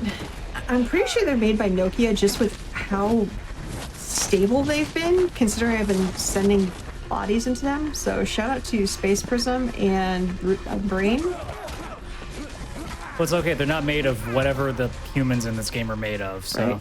Oh, I just feel added. Type 0 was a mistake. Oh, no. Well, I guess it kind of fits in my brand, doesn't it? I love Type 0. Ooh, that's right. You have a slashy. We gotta deal with that slashy. Come on. Okay, this is where I could actually die. So now I actually have to pay attention. So yeah, the screen is getting a little faded here. I mean, it was an improvement, actually. Right? Yeah, all of a sudden it's a noir. You know? Yeah, at least like the visual style is kind of making up for the atrocity that is this gameplay.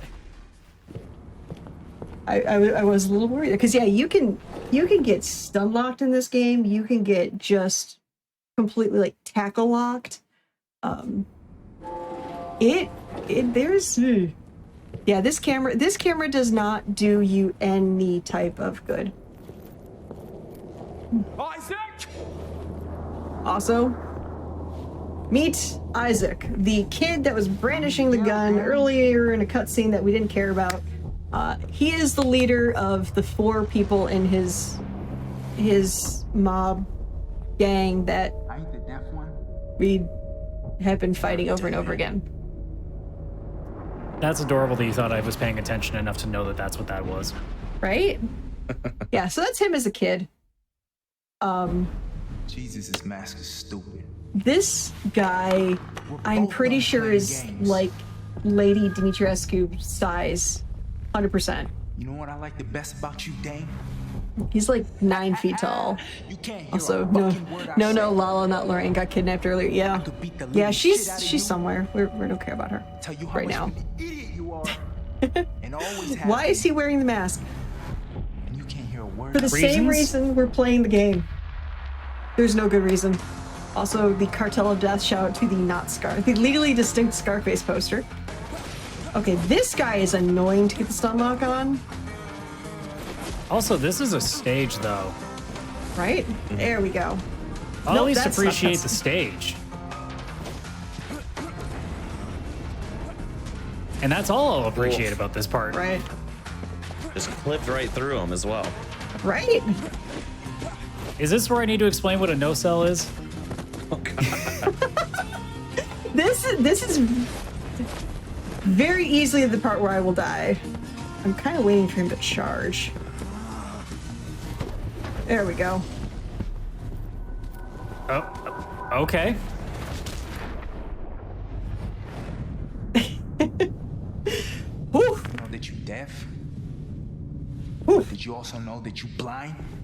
Oh, burn. Sick burn, bro. Also, by the way, the gasoline is still setting the building on fire this whole time. Mother. No big deal. Just a building on fire. Father. That was not a no-cell from Dane. Best part is Yes, again, reminder in chat. Dad. You're hearing audio right now. You have to play this game. Come on. Come on. Nope. You have to play this first without audio to get the audio. Come on. Yeah, we're giving you audio as a treat. There we go. There's the stun. All right, now we're in business. Yeah, that was very much a case of the game was just like, no. I'm just very amused by the fact that the first 2 minutes of this fight was nothing's actually working, and then there's just this point where actually it's going to start doing stuff now. Now he's going to react to it. Right? Yeah, now we're in phase 3. Well, I understand it now. Like, let me put it this way. Shout out to JoJo's Bizarre Adventure people. And I can tell you because This fight ends well, with part of we're such Zawarudo. good old friends, aren't we? It'll make sense if you know the attack. It's also what's So, happening to me. yes. Obligatory. You thought this was a good game, but it was me Dio meme. Okay, it's done now. Exactly. Do you get the guitar music in the first playthrough? No. You get nothing. It is You get the privilege of playing the Quiet Man in Oh, the I first just got playthrough, it. is what I'm understanding. Come on. Come on. Through with you. Somebody Yeah, that was an attack. Yeah, okay.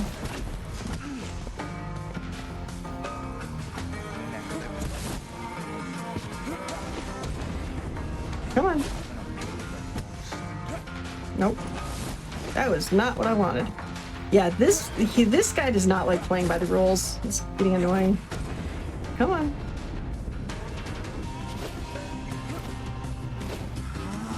Nope. I'm out. Don't pick up the carpet or whatever. You're just- This is the actual boss mechanic, right?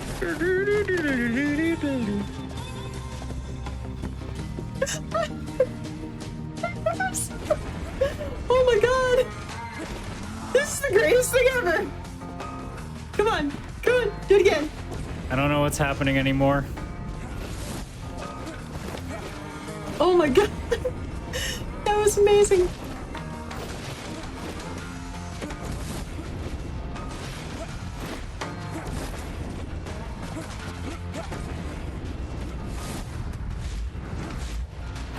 Really? I'm thinking the silence here just speaks to what is happening on the screen right now, that we have no idea Oh my what to say God. while this is Yeah. going on. Hey, you know the thing is though, that was multiple times where the game's like, I have exactly what I need to do. The game is not giving me the.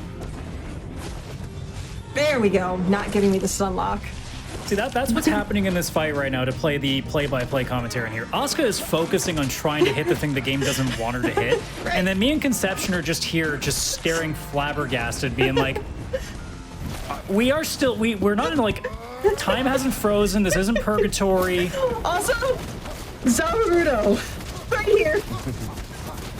This game actively does not want you to play it. It doesn't want you to play. It wants you to stop. Anime fans are blushing right now.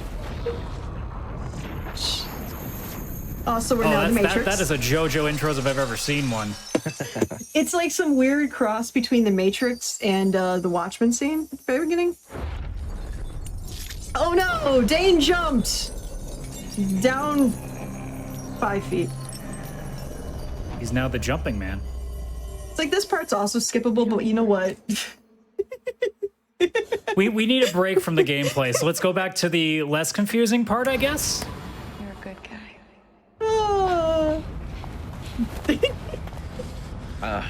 Also, shout out to all of the JoJo friends in attendance here.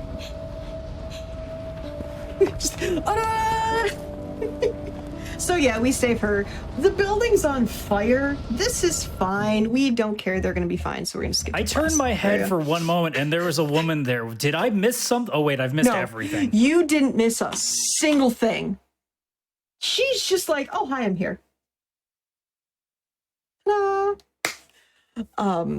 So these first couple fights are the scariest for me. Like, oh, okay, maybe not this first one, but they're not the first two, actually.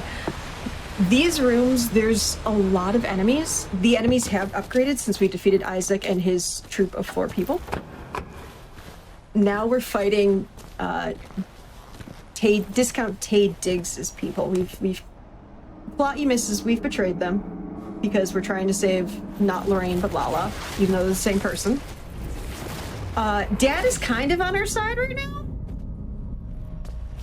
Even though Dad hates us for allegedly having a hand accidentally in his wife's death. But it's okay. We're all besties here. We're 100% besties. Boom.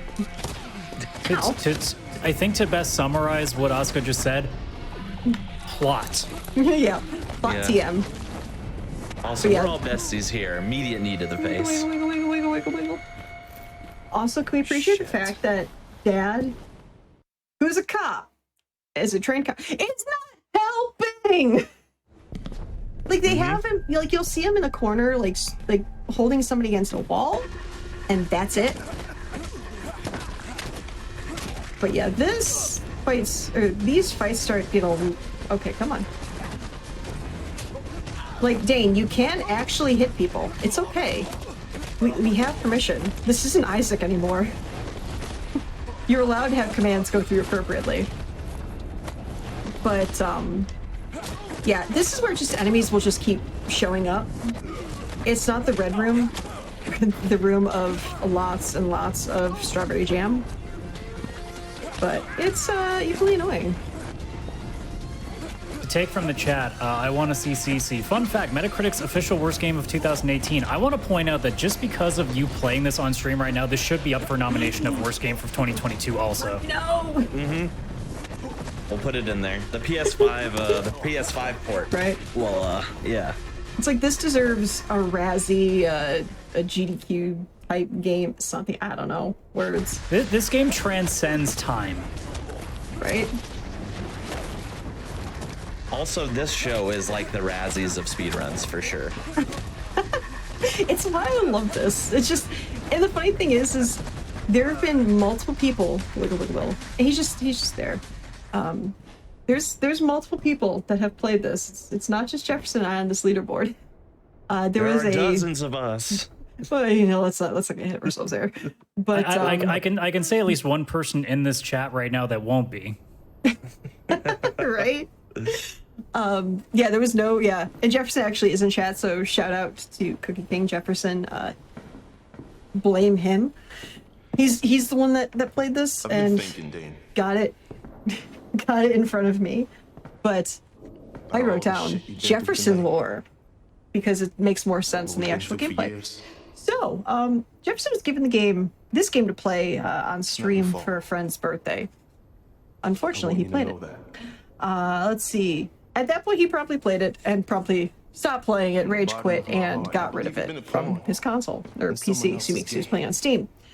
However, after he stopped, thought, considered life choices, something drew him back. And he went back to the game. He figured out the blessed I win button.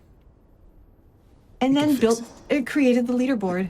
He submitted a run, created the leaderboard, and has made us all suffer. Where's Lala? So that is the Jefferson lore. Apparently this game also was passed around his community when it was $3 on Steam, because friends don't let friends go alone. It's dangerous to go alone. Take this and regret it in the morning. Shout out to that show on the GDQ Hotfix schedule as well. It's Right? dangerous to go along. Right? Excellent co-op speedruns of games that are probably better than this one. Absolutely. Absolutely. Probably? I don't plan the show, so maybe Core will get a hand in there, but who knows.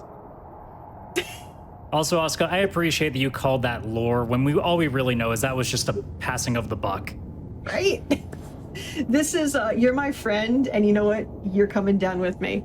Which is why, Radical, are we still friends after this? We're not done yet. I have to ask this now.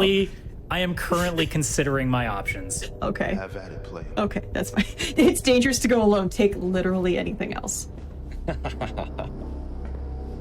Also, this is the hardest room of the game. So I actually have to focus for the first time in however long I'm playing this travesty. Oh gosh. Cause this way, and your dad's just like, no, I'm good, I'm out. Bye. Well, I'm happy for you that you're trying right now, because we, Conception and I have both been trying for the last hour to not walk away. As have I, actually. I legitimately have as well. But yeah, this room, the more aggressive I am, the better, because I will get overrun immediately if I'm not like constantly beating up people.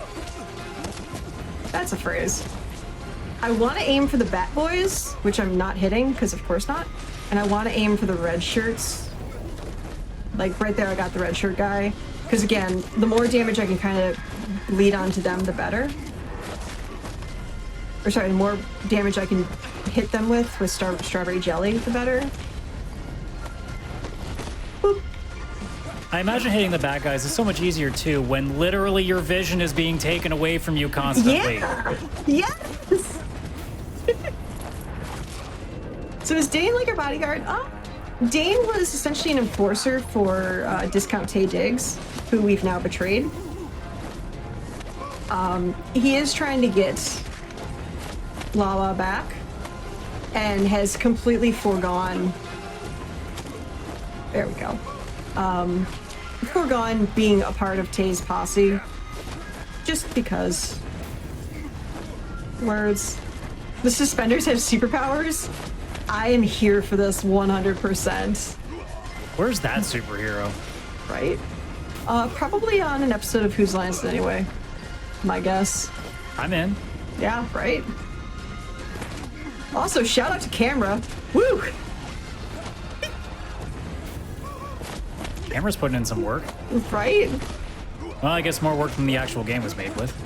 It's like the camera's like, oh, I'm on GDQ. We can't mess this up right now. My time to shine. It's like me. I'm finally getting through the red room unscathed. Camera, I'm about to wreck this speedrunner's career. Jefferson also commenting in the chat, when he came back to beat the Quiet Man, it was done wearing suspenders. Nice. So maybe that was the magic. I approve. So it's Awesome. Magic's No fault door. that this speedrun community exists for the game. You haven't literally kicked the camera out the window. I did that in a practice where the camera just yeeted itself into True Crime New York City and did not come back. I was legitimately flying blind, and it was fantastic. Oh my gosh. It probably made the game better, honestly. It kind of did, because then I could focus on watching YouTube or something. Watching previous episodes of GDQ Hotfix. love to watch you work, Dave. There's the cheap pop. Yep. But hey, Remember, feels like the real final boss of this game is the cameraman. Yeah. The real final boss is turned his back on you. when I said earlier that things got weird, Confusing you. I was kind of telling a half truth. We haven't gotten weird yet. We haven't gotten to the part where I'm assuming Squeenix had a hand in the plot. Dominican hell. Oh, so Domain. Nomura came in at this point. Okay. Not yet, not yet. What's confusing? We gotta beat up a few more goons. We gotta beat up Man Bun Mike, and then I'm the only one we'll see the weird. tells you the truth. We have to get to the roof. The roof which is not on fire. Shame. Right? No, we already dealt with the roof. That one's gone. We're done. We're good. Oh, Superman 64. What? Oh gosh, comparing Quiet Man to Superman 64. What game gets insulted more? Let's think about this. I think Superman 64. Yeah, That might change by the end of this. Yeah, just due to notoriety, but we're working to change that here on Awfully Silly. Right? Put this on the full GDQ stage and let's find out. Put them next to each other. I have threatened Jefferson with a great time, and the vacuum. anytime we want to race this, let's go. We will race this game, and it will be the worst race in the history of races. If you kill Put that on prime time. Oh God. Oh God. All right, I guess I'm play-by-play conception. You my color commentator on that? Done. Yes, absolutely. All right, sold. Isn't Man But Mike the guy you can punch? He's the one that you broke his nose in a cutscene you didn't see. It's fine. Everything's fine. Jefferson does actually watch the runs in their entirety. So when he's asking, please don't speedrun this, you have to verify those runs. Please, $3 on Humble Bundle. Kill some time. Play this, speedrun it, submit it. Give it to your friends too. Give it to your friends, right? Tell them Share it the can't- love. It can't be that bad. Jefferson, I'm a mod of multiple terrible games. Let's go. It's like my shtick has now become playing the worst possible games on the fantastic console that is PS5. Like Lizard Lady versus the Cats, Lady in a Leptard with a gun. Pretty much anything by the Voices games at this point. Yeah, no, they're all on there. We're doing it. All right. Oh yeah, and Skimmy has to watch. Yeah, Jefferson is a good mod of this game because Hey, Dane, you know you have to hit the target to punch. To continue the wrestling lingo, that was a definite botch.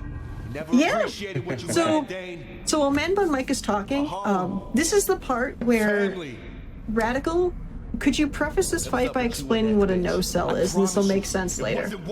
So, if you've ever watched a wrestling show and it looks like an opponent is taking a punch and not reacting to it, and basically making it look like nothing hurts, or if you say watch, I don't know, any episode of Dragon Ball Z where at least like 50 punches don't do anything, yeah, that's a no-cell. And it looks like we're gonna get a lot of this. Yeah. Oh, not quite yet, but we've already stun locked Man Bun Mike, which is also fantastic because he can get a little uppity. It's the little butterfly strip on his nose. We'll call it that. Also, we were wedged between those two tables. Now we're not. Now we're back to being wedged between those two tables. Now we're not again. Oh, he dodged. So we're turning into the teleporting man. Right? Oh, hey. I love that move so much. Also, Radical, it's funny you mentioned that because it'll make sense later. Will it Man, though? Mike, no. Come on. Excuse you.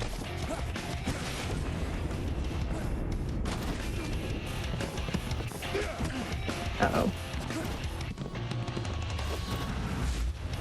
You know, I think the problem is you're not no-selling. Right?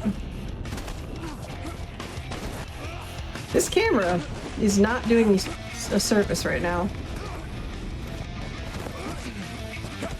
Uh-oh. Oh, I'm... Ah.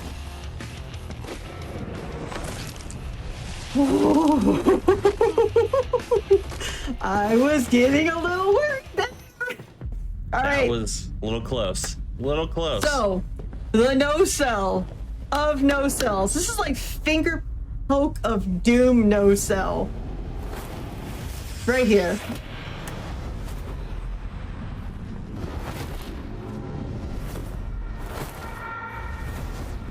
I mean, to be fair, those punches don't look like they're hitting anyway.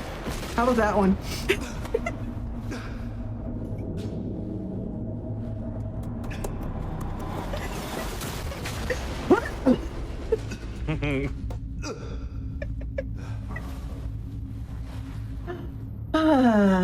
Yeah. So Can you figure out what that button is when you actually fight, though, so you don't take any damage? No. That button is the PlayStation button and quit game. Effectively. So yeah, that is it's Sting. Right? Oh gosh. Yeah, that so Man Bun Mike is no more, so F in chat for Man Bun Mike. Also, your dad's back. Yeah, he's chilling. What's up, Pops? But the thing is, though, Radical, your timing is impeccable. So... Dad's gone. Dead. Well... Again, it's just, also, I really, really, really like the design on older Discount Tay Diggs' gun. But, so the plot... Isaac and Tay Diggs were fighting over a pair of shoes, and they were wrestling over a gun.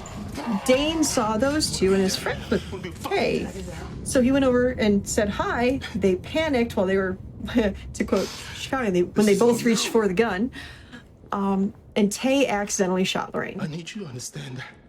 Killed Lorraine, so now he's dating Lolly, who is identical to Lorraine, who looks like Dane's mother, who also is Police Dad's former wife, that we betrayed. I understood all of that. I understood none of it, and I'm playing it. Why this? And I just the fact that the mask is getting passed around, What the fuck is this? like, how? It's a nice mask. It's cosplay goals. I mean, I'd put it next to my exotic butters back there in terms of terrible things that I have created. How many times do we need to see the mom flashbacks? You will never stop seeing the mom flashbacks.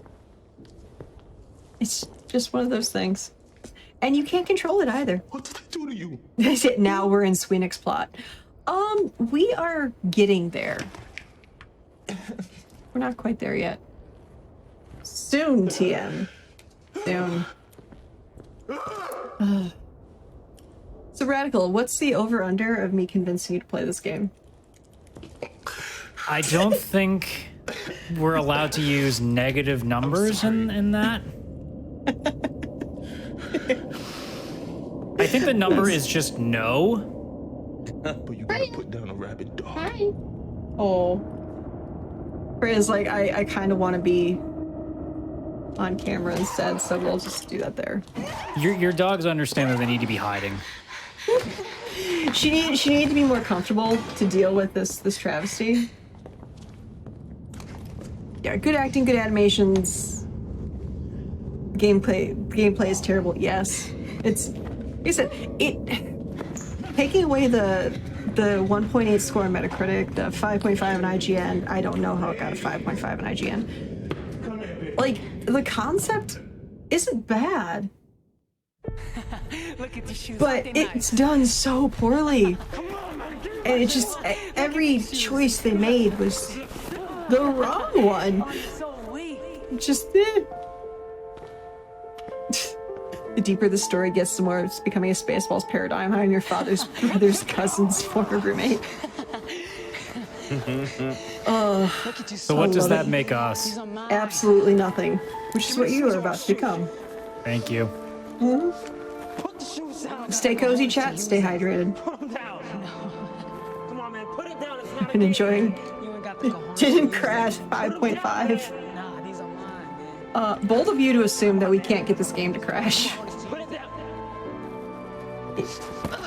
So yeah, this is the plot that I kind of alluded to earlier, where they're fighting for shoes, now they're fighting over a gun, and not Lala, but in fact Lorraine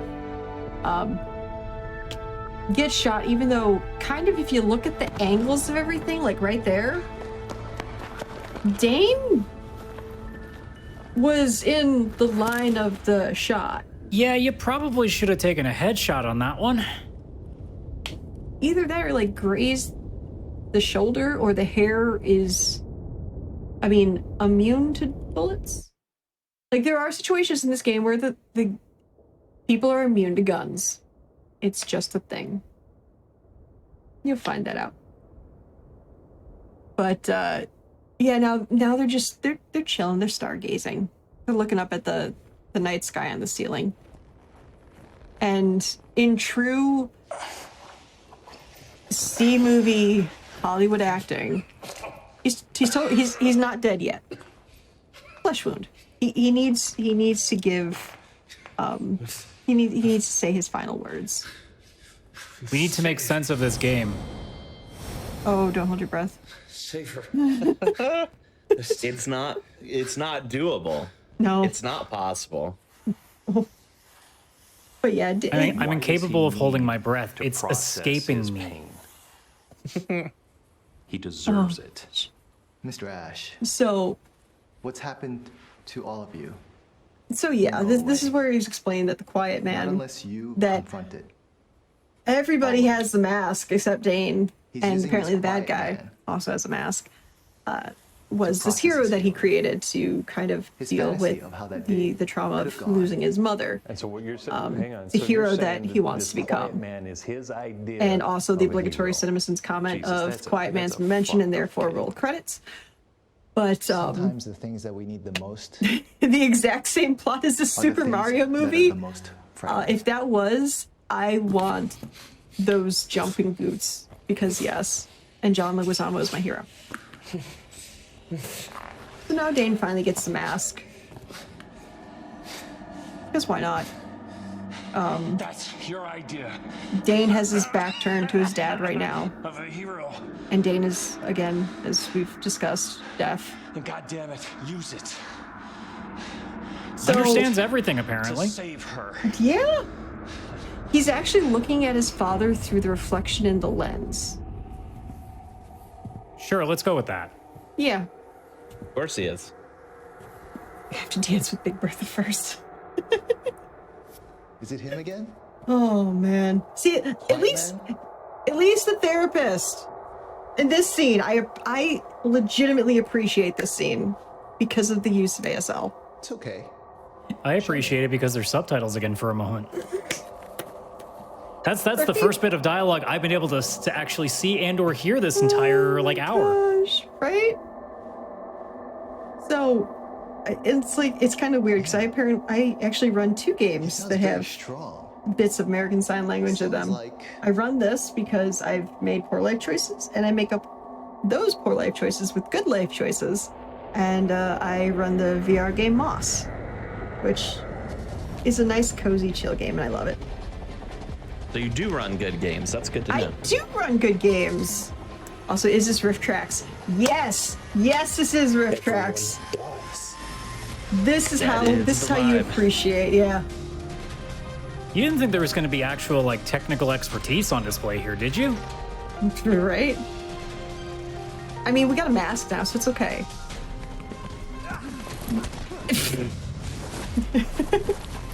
Is this where you start no-selling? No. Actually, no. I'm stuck. There we go. Video game? That was a thing that exists in this realm. See, in gamer terms, we call that a distraction. Right? And also pain. That is the game choosing violence. Before I got to choose violence. Come on. Okay, that's fine. That's a bit of a no-sell. I will say some of these finishers do look pretty heckin' awesome. You know, during that like 5% chance the camera actually makes it look good. Right? That's like 4% more than I was expecting ever. Also, that dance move, that was slick. I appreciate that. Bird mask OP. Wait, so who was wearing the mask before? We don't know yet. Nope. So I dodged the attack that was supposed to hit and ended up with the guy clipping the baseball bat through his own torso. Okay. Just quiet man things. Looks normal to me. See, this is actually a problem because I'm currently... There we go. The fact that I was stuck behind a wall, or stuck in a corner. Oh god. There we go. Your health does kind of come back over time. Video game? Sort of. Sort of. Potentially. When it wants to. Yeah, Assuming when the it mechanic wants to. works. This is the fight that doesn't end. As it goes on. Yeah, this is another one of those really awkward rooms that, if you're not careful, shout out to that guy's juice. Didn't help him, but appreciate the patience too. Right? I mean, they are really courteous considering we've been doing this for a while now. So they're good. They're good. Okay, we are on the roof. I see you, Moon. We have found, as CS Radical and I are both part of the Final Fantasy IV Free Enterprise Randomizer speedrunning community. We now have the Darkness Crystal, so we do have Moon access. But, chat, I have good news. This is the final combat area of the game. Woo! I'm afraid to ask, does that mean there's still 20 minutes of other stuff left? The fact that you're thinking about it makes me worried. Not quite. But we get to fight Discount Tay Diggs. And he... Oh, gee, thanks. He kicks. This is a kickoff. A prequel to the quarry. Oh, jeez. Oh, jeez. But does he slap? Sometimes.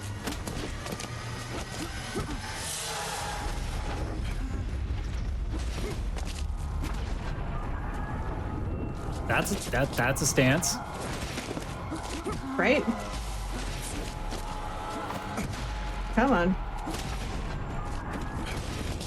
There we go. So yeah, his get a little tricky to dodge. But once you get the... Come on. Camera, please.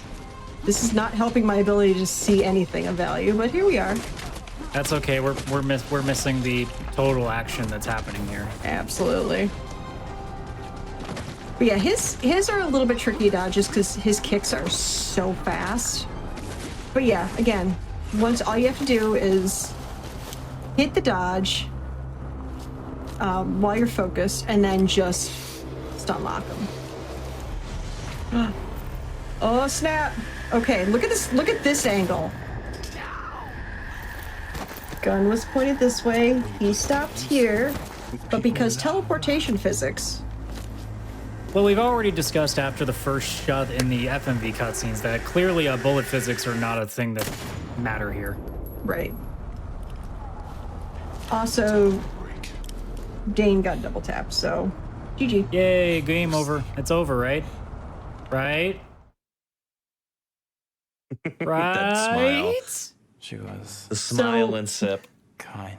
Wait, hold on. Let's get the pinky out. Let's make this classy. So soft. This is where Squeenix had a hand in the plot. This is where When your dad was it an gets asshole, weird. she didn't have to say anything, and he would just. Oh, so now it does. Now it does. I wish I could. So, yeah, as Jefferson is mentioning it, you really don't see many people using guns in this game because, unlike the wonderful enemies in True Crime New York City, in The Quiet Man, a lot of people are immune to guns. She plays piano. Also, this is when we finally acknowledge that Lorraine and Lala are not, in fact, Batman. They are two separate people that look identical and are played by the same actress. And I'm not going through that web of interconnectivity again because... Robert never loved me. But, did they give him a lot of belts? We don't have belts. This is not, this is Lala, not Lulu. We're getting there, though. We've got the black jacket, though, and the pristine hair that doesn't move. She does have a bit of the fur coat though going on. Mm-hmm. The fur collar's there, I so just you know literally- what? Haircuts. You know what? I just literally it's spilled pretty all this close water now on that me. I think about it. So also, this is where it gets weird, y'all. Well, that facial expression's pretty weird. Does that count? Oh, so we're playing the darkness now. Okay. Da-da-da-da-da. I think it was Warlink in my chat said, now we are playing the Terminator. All right, this is what I have to remember. I have to dodge. Because when I riff tracks this, I didn't dodge a bullet. So we are going to dodge. Have we not established that dodging bullets isn't necessary? Well, this time that bullet will kill you. It's a golden gun. Literally, it's a golden gun. Yeah, I was just about to say, it looks exactly like Wiggle, it. wiggle, wiggle, wiggle, wiggle. Also, shout out to the also Rans. Also, wiggle, wiggle, wiggle. Come on. There we go. So now we have become the Quiet Man.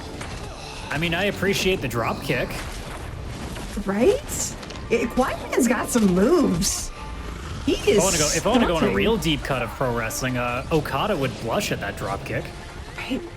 Now it's like I have to slowly wait for more enemies to show up.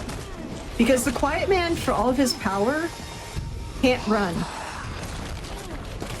So you just have to wait for everyone to come to you. And meanwhile, Lala's just kind of standing there going, okay, cool, I'm here. Oh, I'm good. The nice thing is the fight against Discount Tay Diggs is effectively the last, like, challenging fight of the game. Now it's quite literally a victory lap. And I say victory lap because the game is almost done. Mercifully. Right? Ooh, okay. There's a question in chat that Radical we can discuss. Who'd win in a fight? Quiet Man or Malachi Black?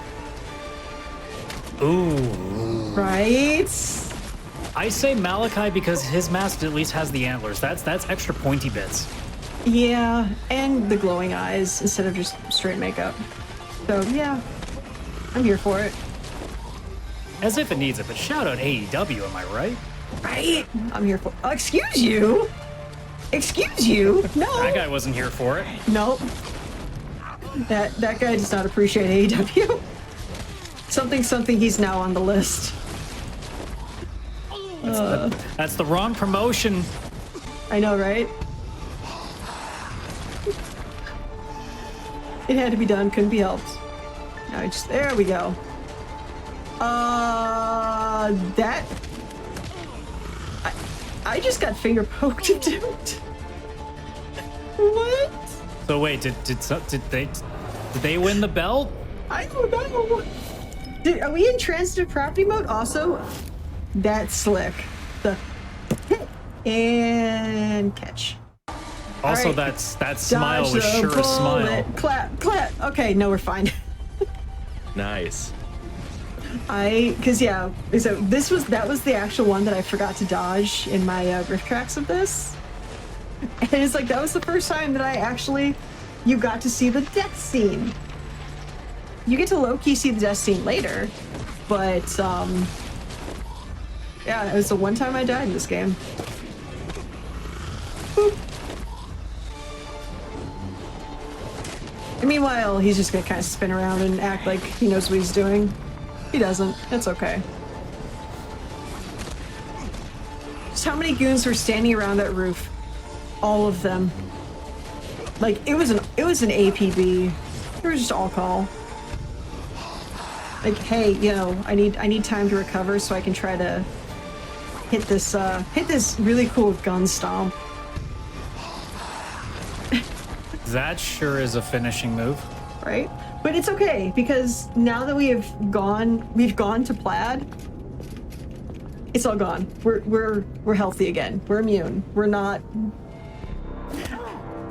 Squeenix is like, okay, I'm done. Cool, thanks. GG. And they've left.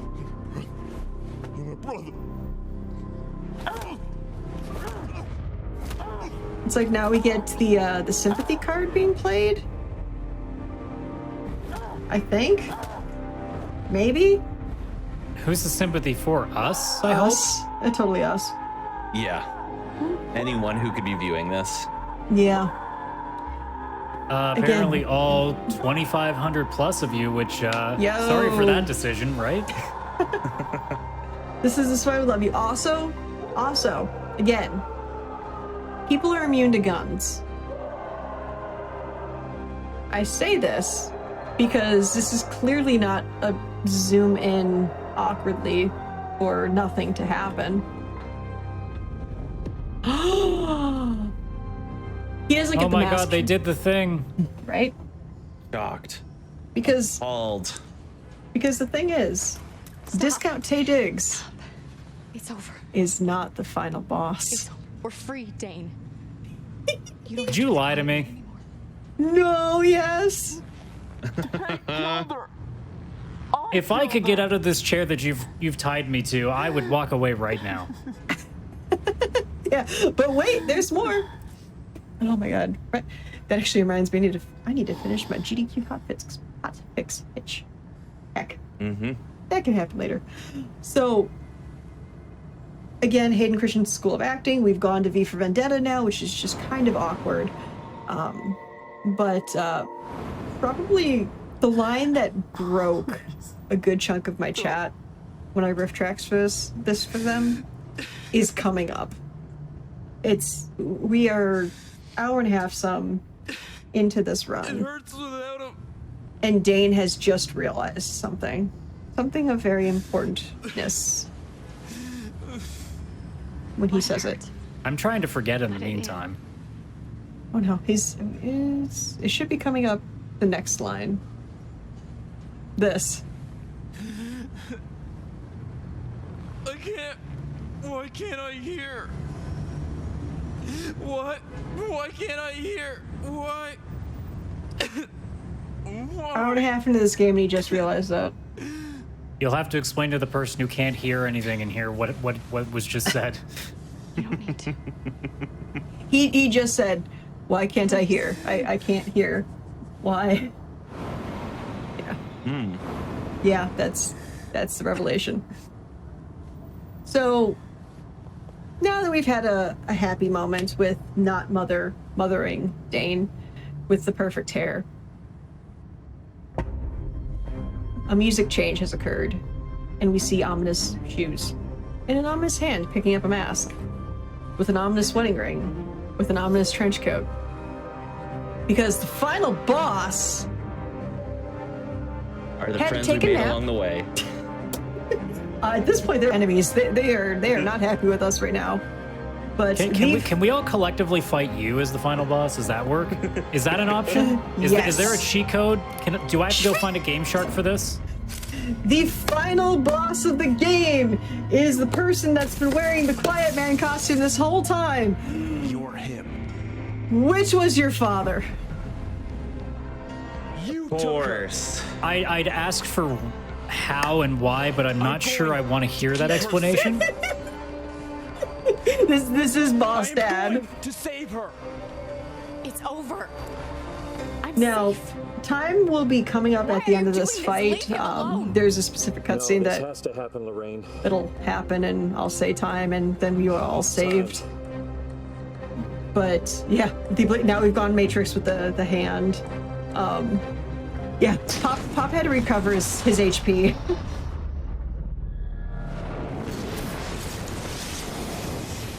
But they're all kind of beat up and tired. Why does it look like his shoulder just popped out of its socket there? It probably did. I pushed you too far, Dane. I brought back the Also, quiet man, the but you sloppiest have to fighting bury known to him man, and I'm here for it. You want her. I wanted revenge on Isaac and Tay. Yeah, he's basically poking you with that. Right? Don't you? You want me dead! And they're talking and fighting and expositioning, and I'm pretty sure they've now adhered to the Forbidden Kingdom Jackie Chan character school of drunken combat, drunken master kung fu, something about that. This is the 4th move set. The Mass Effect Just Survived the Reaper Invasion combo right here. Oh, man. Hey, he learned to touch the right part of the stick this time. Right? Proud of him. That is character development. I know. We love to see We've growth. grown as a character. So much so that we broke it with terrible electrical physics. Make up for what I did. Yeah, they're talking. This is how father and son are rebonding with the most, like, Peter Dinklage is a ghost level of selling a line. That So- lizard that- came from the moon. That Destiny reference hurts me so much. Hey, Dinklebot is my bot. Shout out to all the warlocks that play Destiny. Because I am with you. Also, I don't know what that attack was. I don't think the game did either. Yeah. Like I said, time will be actually coming up fairly-ish soon, and it just, when it happens, it happens. So I will let you know. Actually, time. That's time right there. That's the end. That is the end of the cutscene, or the start of the cutscene. I'll say what I said at the beginning. Let me out. That is the Quiet Man. Normal any percent. I am not sorry for what I have done to all of you. And the nice thing, Jefferson in chat, our wonderful mod of this game, I believe that's one heck of a PB on my end by like 20 minutes, because now I did cutscene skips. Yes. But yeah, Yep, that looks is like it. That is very much. We survived, friends. Give yourselves a round of applause for this wonderful, wonderful thing. I'm not applauding you. Well, that's because your hands are tied up, so it's okay. But, Right. I forgot about the gimmick of this. Yeah. I know sold my own gimmick. My bad. Right?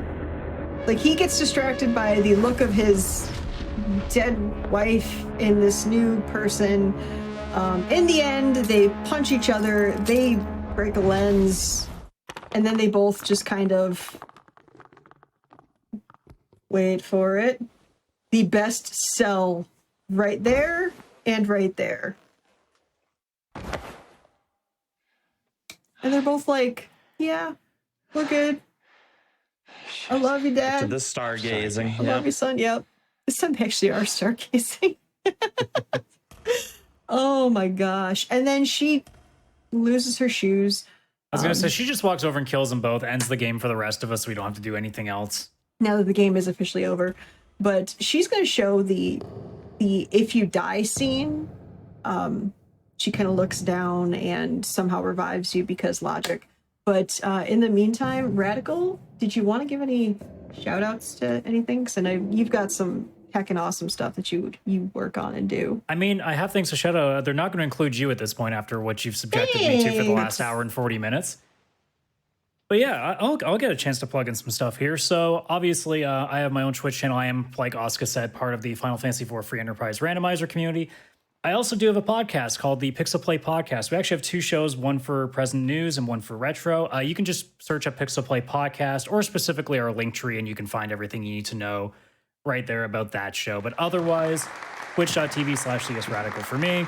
And Oscar, you can do all your plugging now that you have honestly earned by suffering through that just as much as we have. With the amount of times I've played this game, it makes me sad. But yeah, I'm Oscar424. You can find me Twitch TV at Oscar424. I do a lot of Final Fantasy for Free Enterprise Randomizer, and I keep bringing that up because I know the Flame Fatales 2022 schedule came out recently, and I play good games. And I'm actually going to be doing a Free Enterprise Randomizer race with my wonderful friend Dijon Ketchup on Sunday, August 21st at it's scheduled for 9:57 p.m. Eastern Time. Sorry, 10:57 p.m. Eastern Time. So definitely check out that run. There's also some other fantastic runs that some wonderful women do. It's gonna be a great marathon for a great cause, Malala fun. Yeah, I shout outs to Jefferson. I mean, feel free to follow him, make him suffer through some more runs. It's great. It's if you appreciate really bad games and you want to see just how bad a game is, pick up The Quiet Man. It's a special kind of something to play through it the first time through with no audio, no subtitles whatsoever. It's an interesting experience, I'll give it that. But yeah, feel free to stop by my Twitch channel, check out what I play. I do terrible things, Captain Noblin, this, and I do good games too, like Moss and Free Enterprise. But yeah, thanks to everybody that came and watched. Thanks to Conception to thinking this was a smart idea. I stand by it. Remember, this is all your fault. Yes, Yeah. yes it is. Yes, the many talented Mr. Jefferson on YouTube. That is Jefferson's YouTube. Please check it out. But thank you, GDQ, for having us. Thank you, chat, for being cozy and awesome and cute. And y'all are amazing. And I'm glad you appreciated a terrible game that is the 2018 bomb of The Quiet Man. Cheers. Yes, absolutely. And thank you both so much for being here and putting on this showcase. It is a showcase of a game that exists at a point in time. But yeah, this is actually where we'll leave off on Awfully Silly tonight. I highly suggest everyone stay tuned because we have another incredible hotfix show on right after this. That's never happened before, and it's a show about glitches and speedrunning and breaking down how they work. And we're gonna be it's gonna be featuring Super Mario Odyssey tonight. So definitely check that out. And we also have random number generation and aimbot on tomorrow night as well. So definitely check that out, as well as all of our hotfix content. You can find more information about that at gamesdonepquick.com/hotfix. But other than that, we will see you in 2 weeks for some more questionable titles. So we'll see you then. Bye, everyone. Take care.